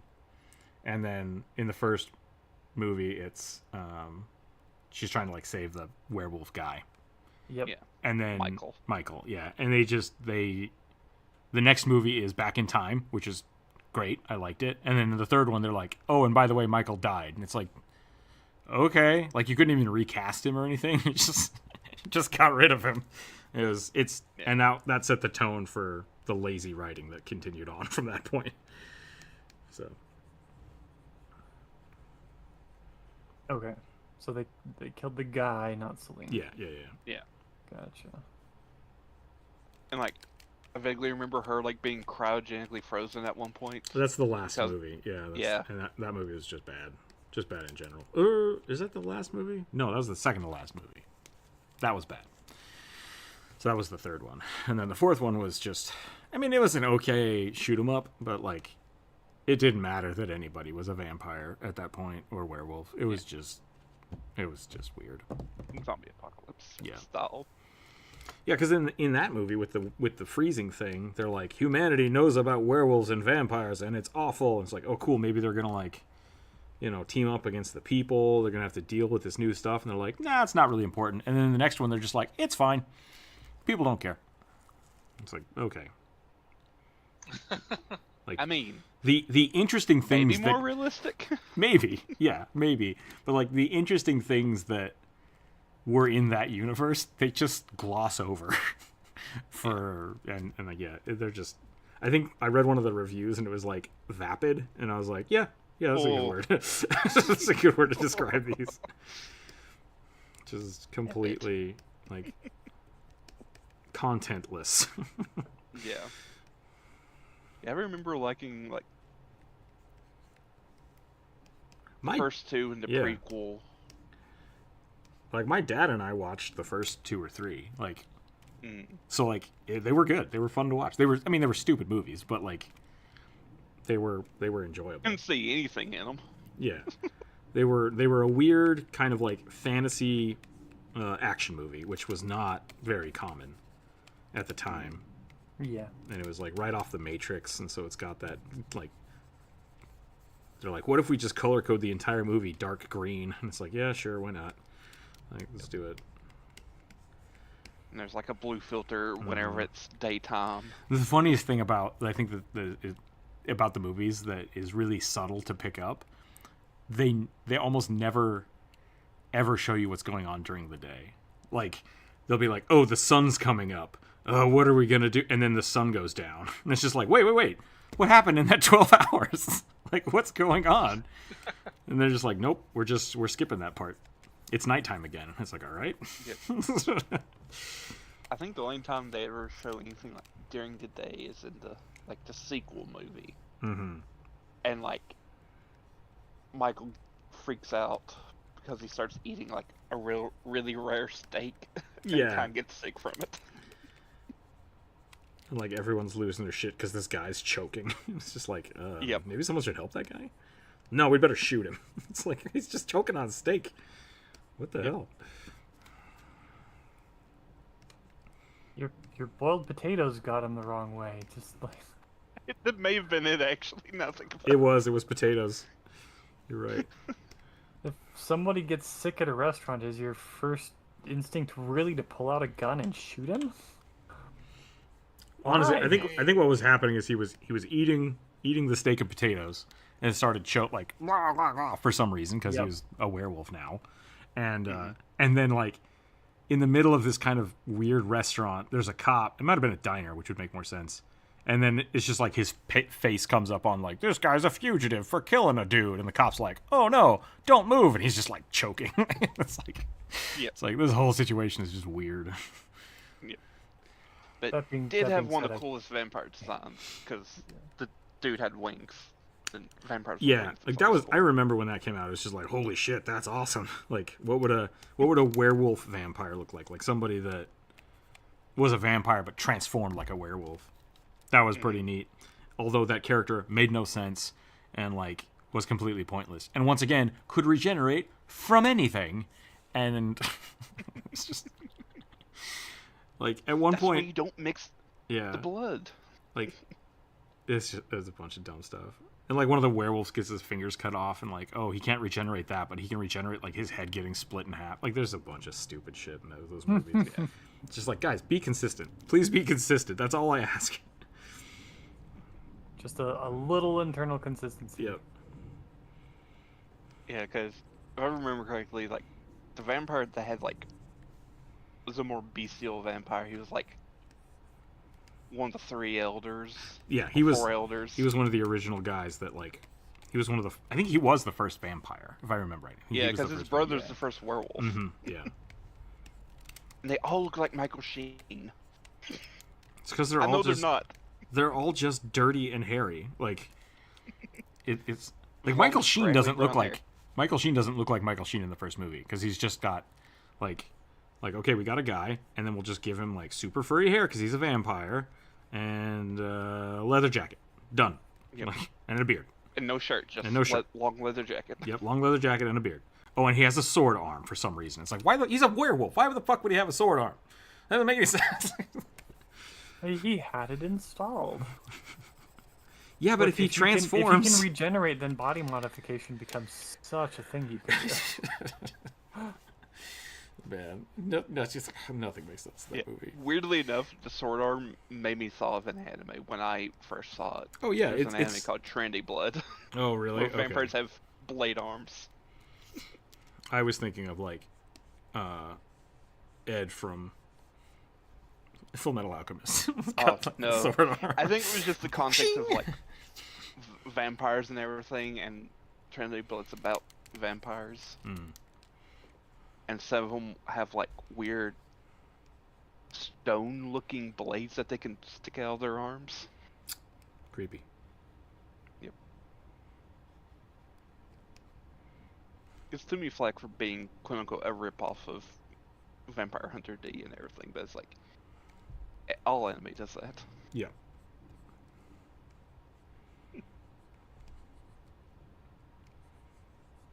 Literally written at the same time, I'm pretty sure.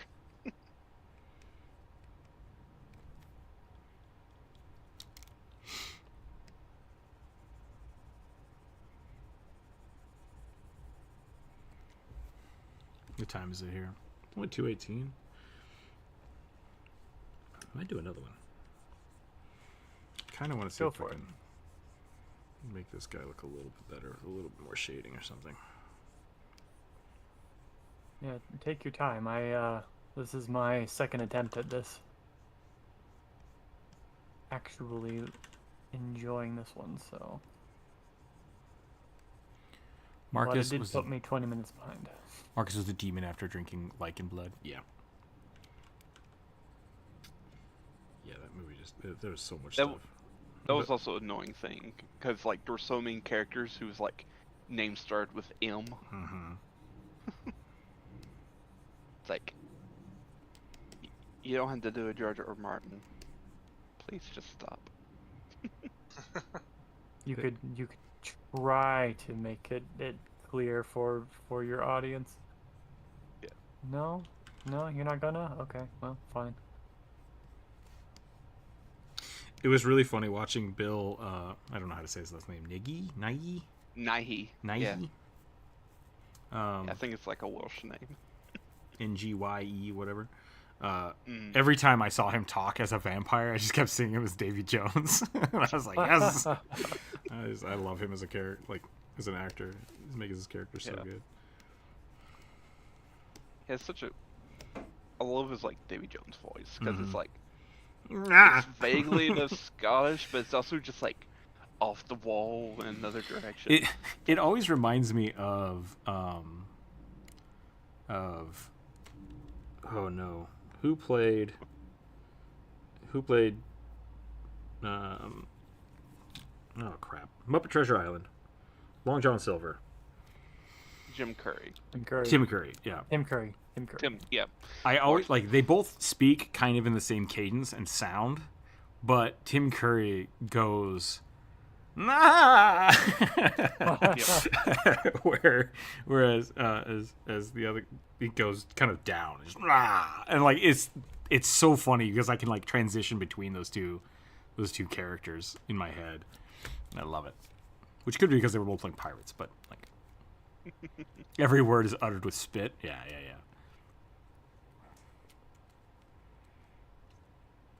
Would you watch a love action Vampire Hunter D movie? Oh, would you watch a live action? I don't know. I still haven't seen the full anime. I've seen like half of it. I should probably go back and watch it.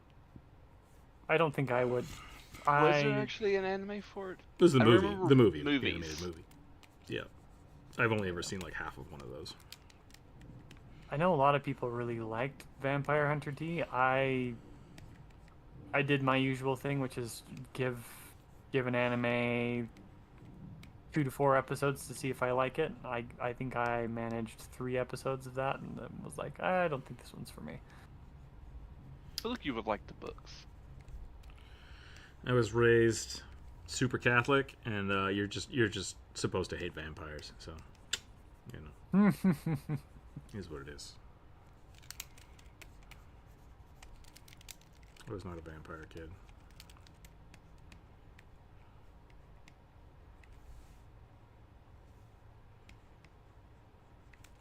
You would love vampires because it's all the Catholic stuff in it. Have you ever seen Bram Stoker's Dracula?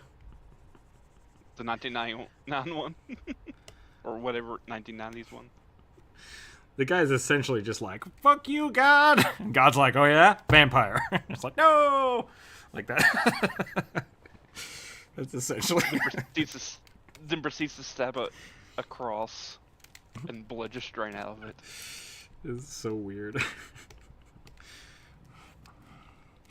I definitely don't think that happened in the book. I don't think it. Well, they don't really explain kind of what it is. It's just like in the book, he's just like A vampire. he's just damned. Yeah, like I think that's kind of what they go with. He's just like he must have made a deal with the devil or something. Maybe he is the devil, but they don't ever actually explain it. Because the book is a lot more from the perspective of Keanu Reeves' character. Yeah. And it's just his exploits of like, yeah, I went and talked to this guy. It seems really weird that his shadow was strange. And it's like, what? Like, what are you talking about? Yep. He covered all the mirrors in his house. I loved the muscle armor from that movie. Oh. It's so good. Yep. Plus, it's that guy who's I love also. Sirius Black. Gary Oldman. Yep, Gary Oldman's great. Gary Oldman.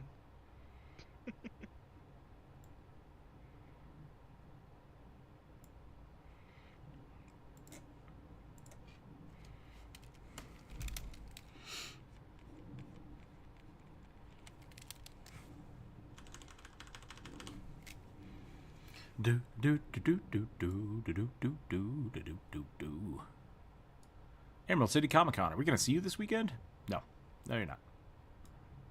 Oh, Not going to Comic Con. shit.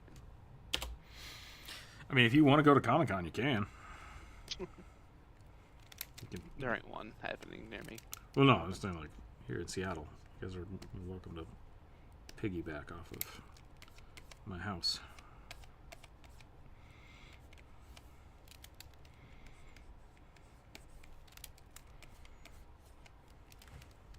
He was in Hitchhiker's Guide? Yeah. Didn't realize that. Wait. Bill Nighy. Yeah. Yeah. I was thinking Gary Oldman for a second. I'm like, wait, Zaphod wasn't Gary Oldman. No.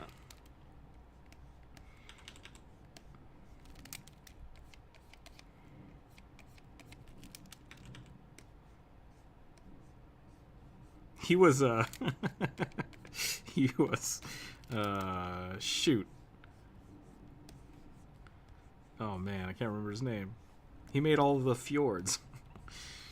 Oh, Slarty Bartfast. Slarty Bartfast, yep.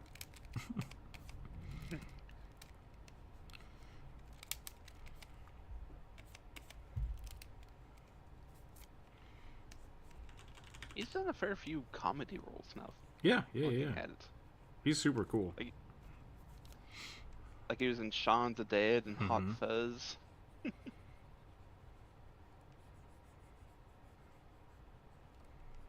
I mostly have watched him in his more serious roles, like the Limehouse Golem, which is a pretty fucked up movie. In the 4th or 5th Underworld movie, the guy that played Tyrion Lannister, is that right? Tywin Lannister. Tywin Lannister is like the head vampire. It's super weird because he basically plays the exact same character, and I was like, this is weird. Yep. What if he was a vampire and that's why he had to get shot with a crossbow bolt in the toilet? As most weakest point. Mm-hmm. That's the thing that always like bothered me about vampires. Like, we have to put a stake in his heart. It's like, can't we just shoot him with a crossbow? Like, right? Well, that's kind of the in same Buffy, thing. yes. Yeah. No, it has to be a very specific stake. Okay, so make a crossbow bolt that does not have an iron tip and make it out of that specific type of wood. It's a U, isn't it? I don't remember that part. I'd have to refer to my exorcism book. I know for Dracula, you could keep him from getting out of his coffin by placing a rose on his coffin. I always kind of assumed that's what the staking actually was. It was just like pinning him to the coffin, and they're like, "Ah, dang, I can't get out now." Yeah, I think that is specifically what it is, because it's a measure to prevent them from rising from the grave, Yeah. right? It's a metaphor. Oh yeah. Spoilers. I mean, you're 10 years behind now. I think maybe longer than that. I can't remember. Yeah. Tomahawk or It's T-bone. like, That's a very Bunnicula way of thinking. Still, the funniest scene in that whole book is them trying to kill a tiny bunny with a stake. Yeah. With the steak that the lady of the house was going to cook for dinner. Yeah. I'm confused. You never read Bunnicula? No. So it's about a cat and a dog whose owners get a bunny, but it's an albino bunny, and they think it's a vampire, and it's called Bunnicula. Yeah. Yeah, it's very specifically described as having red eyes and is mostly white, but has a ape-like black back fur patch. And it can't communicate with them. The dog and the cat can talk to each other, but the bunny doesn't speak. And so they keep hatching these plans to try to get rid of this Dracula bunny. That poor bunny's probably just terrified out of its mind. Oh yeah, like the cat and the dog ganging up on it. That's not cool. Yeah, but they assume that it's a vampire because the vegetables start having all of their juice and color sucked out of them. I'm gonna be honest. I don't remember how that book ends. Neither do I. I think the bunny goes to a vet and they find that it's got a nutritional deficiency, and so it gets a vegetable juice supplement. Ah.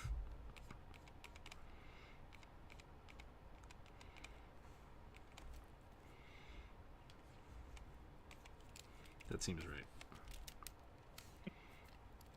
Okay, I think I am done here.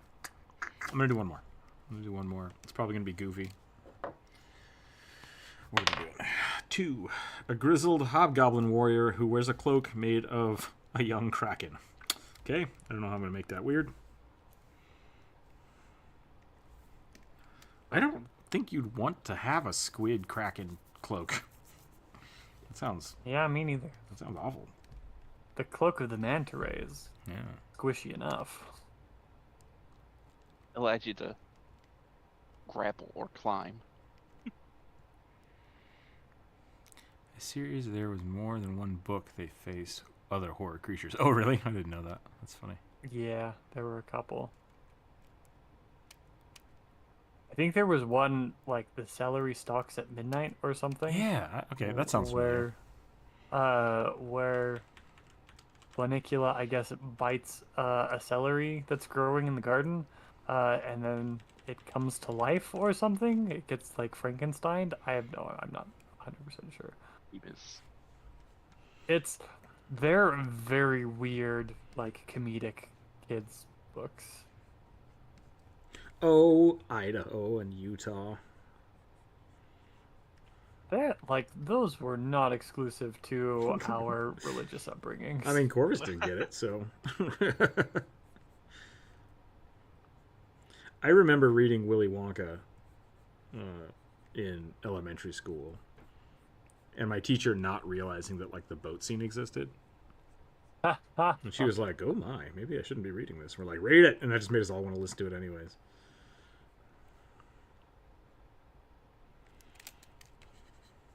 Hobgoblin. I mean, I was made to watch Watership Down. Yeah, see, that's just wrong. Like, that's child abuse. Yeah. That is not And a apparently, child's the movie. movie is way worse than the book. It is, yes. Yeah. Much more like graphic. Because the book was just like an allegory for communism, I think. I guess. Wouldn't surprise me. Or just real estate development. It was directly war related, I believe, but but yeah, no, that was a misconception of, oh, cartoons are for kids. It's like, stop what you're doing. Yep. Yeah, the Black Quadrant was not meant for kids. Sorry. Nope, it wasn't. Nope. It was not. It was made, and then they were like, hey, we have to market this to kids. They're like, don't do that. Like, we're gonna cut out about a third of the movie, so that it's more kid friendly. Or if you can find an unabridged version of it somewhere. No, they didn't publish it. They didn't publish it, and like a lot of it got cut. So like they had this huge Literally script. cut. Yeah, they had this huge script, and I was gonna say the marketing team, but that's not right. The studio basically said like, nope. Here you go, and like, this is a shitty kids movie, and they basically didn't want to make the movie at that point, but they had to, so they did, which is unfortunate. I was gonna say, depending on when it was made, it probably was during the studio system. Yeah. I haven't read Watership Down, but I thought it was. Never mind. I don't think it was The Cliffs of Dover. Nope. Watership Down is about a bunch of rabbits who face existential crisis whenever their little field is being developed by a company. So excavators and bulldozers become red or yellow dragons. And there's an Oracle Bunny. Yep. And the train is the train, the Deus Ex Machina. Yep. The And they train viewed- that that accidentally saves them. Yep. And they view it as like a benevolent god. Yeah. It's weird. It is all allegory. Yep. And it is 1,000% not a children's book. What? It is an allegory discussing the different types of political rule. Yeah. Yeah. It's also an interesting thing because when we as a human read it, we are basically kind of acting like Lovecraft's eldritch beings looking at little mortal ants. So it's just like, hey, you idiots. Right. Yeah. I mean, I think the same can be said about like Animal Farm. Oh yeah. Yeah. 100%. What if the pigs became powerful? Overly Sarcastic Productions did a video on the small mammal, big story trope fairly recently. It's really good, actually. If people are actually interested in Watership Down and understanding its allegory and also kind of this trope, using small, cute, furry animals to talk about, like, to give perspective to really big world problems. It's a good watch. They also discuss The Secret of Nim, Yeah. which is very interesting, and I did not know that was a book as well. I've only seen the movie. I just recently watched that, and it's good, but like, there's some weird shit in that movie. Yeah. Like the fact that the the main... magic rock is not a thing that exists in the book. Yeah. Jump was telling me about that. But like, the main character's name is God, I can't remember his name now. She's only referred to as Blank's Mrs. wife. Jonathan Brisby. Yeah, Brisby. Mrs. Brisby, or Brisby's wife. And it's just like, does she have a name? Like, what's going on here? I don't want to confuse Watership Down, Animal Farm, and Rats of Nim. Yeah.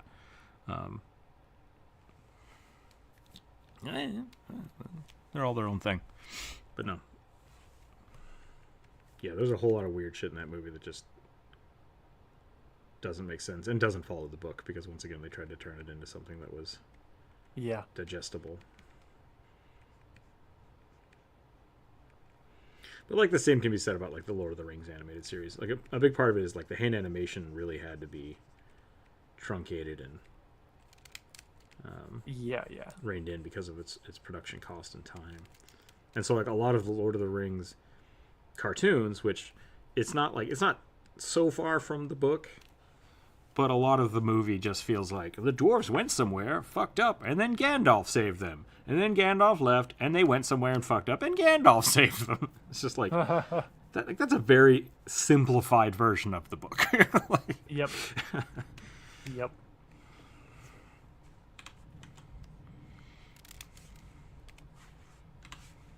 Crossbow.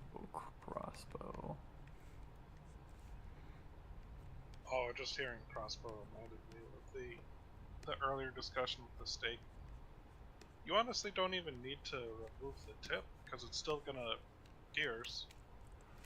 And if you replace the iron tip with silver, you've also doubled into a werewolf killing mechanism. Yeah. So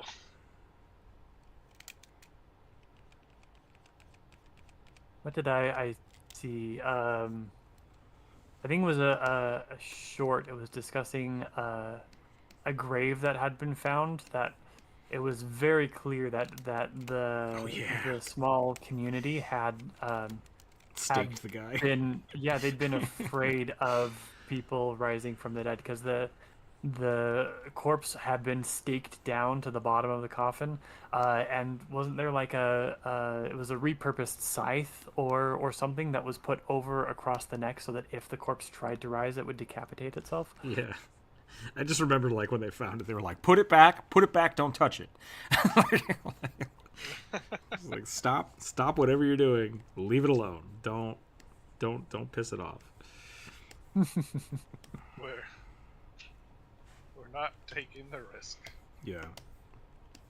Hey, check it out. This tomb says it has a curse on it. Well, time to go home.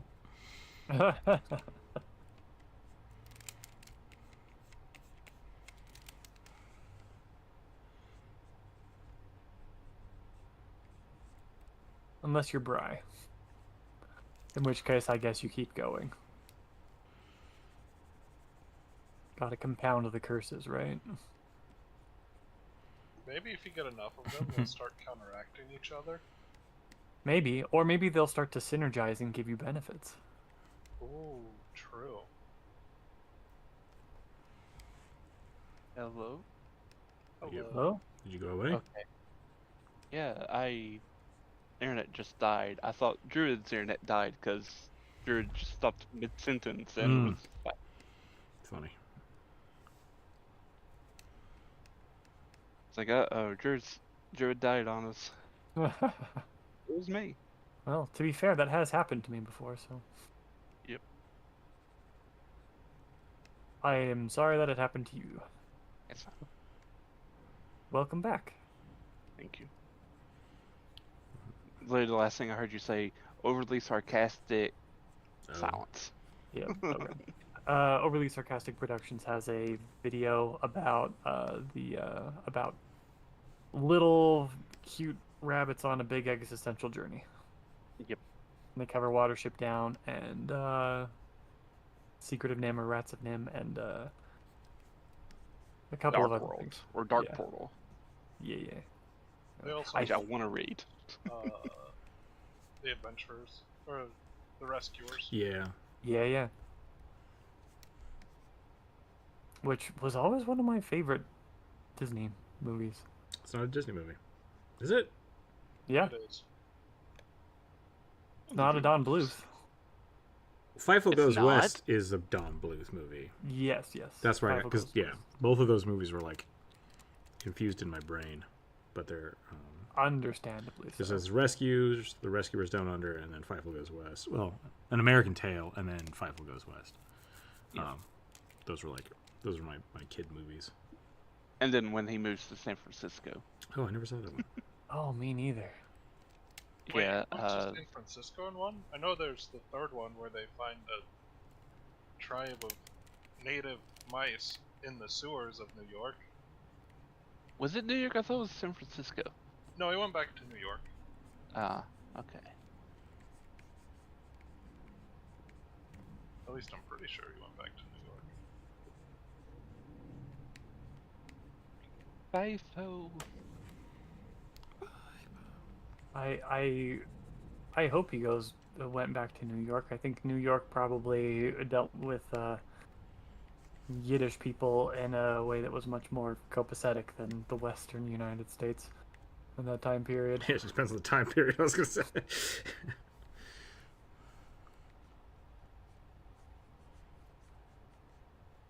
I mean, let's be real. Fifle being Yiddish stopped mattering after the first one. It's true.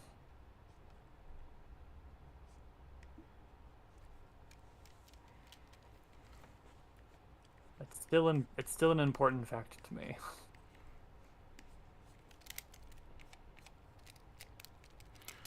I mean, it was kind of the point of the first one. Yeah.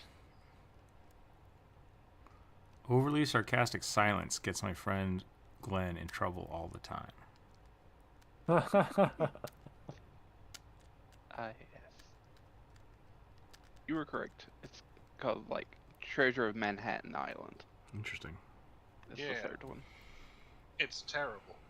I didn't think Bluth did those Disney style sequel cash grabs. He didn't.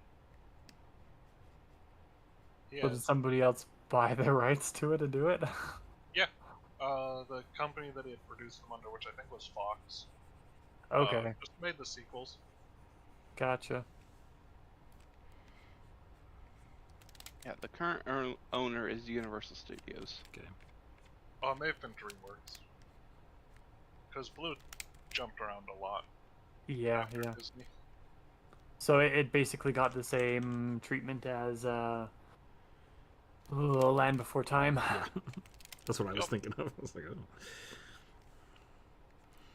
Which, I mean, makes sense. Like, hey, kids love these movies. We can make movies and don't have to make any sense because kids will watch it. Yeah. Hey, Apparently there was a fourth movie.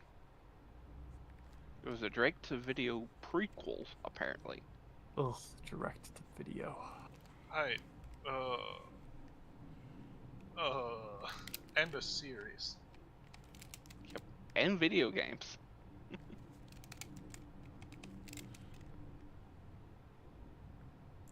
I will say that apparently there was a sequel to one of Bluth's movies that was actually good. And that's the spin-off for Anastasia. Oh. There was a spin-off for Yeah, I think Anastasia? Bartok got his own movie, didn't he? Yeah, Bartok got his own movie, and it's apparently pretty good. Oh yeah, I do vaguely remember that. So apparently, American Tail was produced by Steven Spielberg. Okay. Yeah. So it was like Amberline Studios. Oh, man. Sorry. Nope, not Spielberg. Go ahead. I just watched The Abyss, which is, I think, is James Cameron, not Spielberg, but that's what made me think about it. That movie is so long. It's like 3.5 It's like hours long. what, 5 hour long movie? Yeah, it's like 3 different movies. And I didn't realize how just anti-nuclear weapon it was. I was like, oh, is that what this movie's about? Holy crap. So, but, yeah, sorry. Continue. Just... I too have watched The Abyss.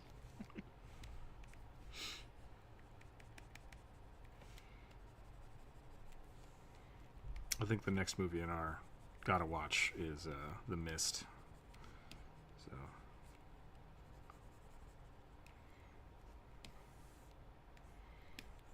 Krakens.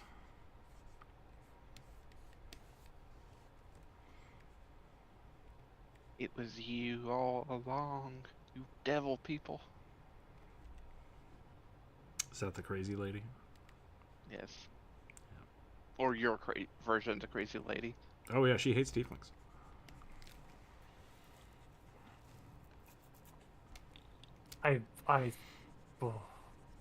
Part of me wished I had taken a more confrontational character into that campaign because I wanted to punch that lady so much. I did. Yep. I mean, that was the point. If you haven't seen the movie, That was the point. I think it was the most confrontational I've ever been with a character. I just slapped her. The idea was to egg you guys on until you got kicked out or left. And technically both happened. Mm-hmm. Yeah, it's a good story. It's a good story hook. Yeah. Lock the people in a small room filled with people they hate and hate them. See what happens. If they go outside, everybody dies.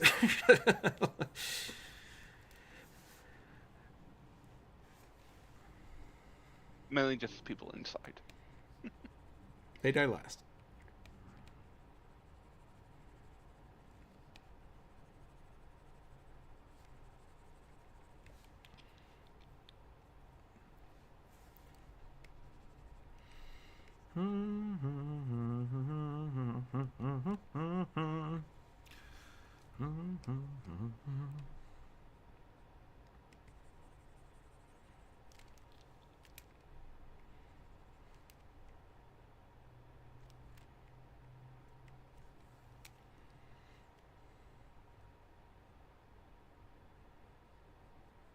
I think I'm done here.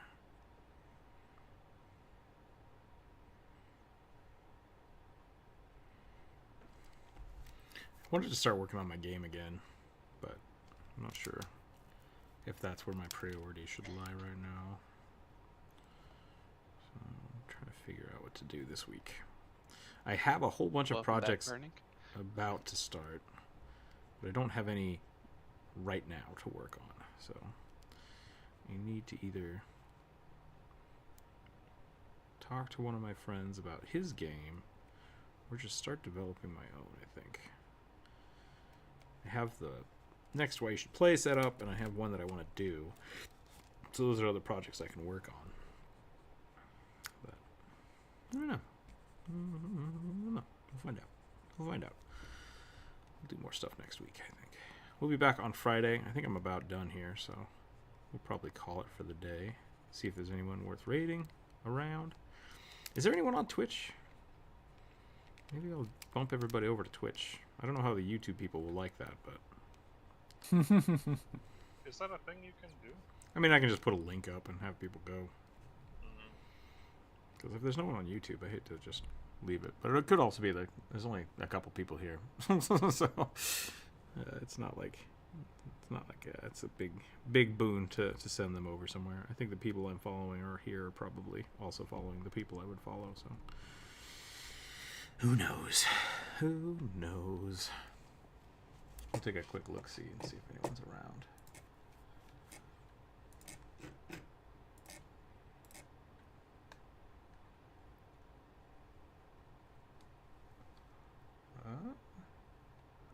Pirate Software's live. We can go check them out. We can go see Pirate Software. Let's do it. Get some good life advice. Yeah. Oddly enough, like, I think it's really funny. I strive to be as helpful in life advice as he is, as Thor is. Yeah. But he streams for like 9 to 10 hours a day, so I feel like it's probably not all that. He's very good at clipping the poignant things he makes. And maybe that's what I need to work on. So life needs things to live.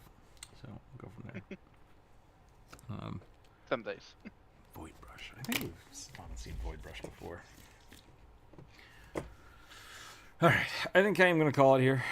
I will post these things to Discord. Druid can finish that up in your own time, however much you want. I'm not going to, unless you want to wait and finish it up. I'm not going to force you, though. That's what I'm saying. Don't feel like you have to keep going after we end the stream. I'm pretty close to it, so stopping. Okay. So don't worry about it.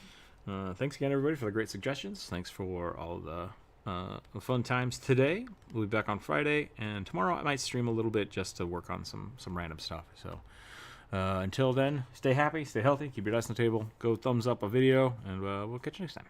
Bye, everyone. Bye.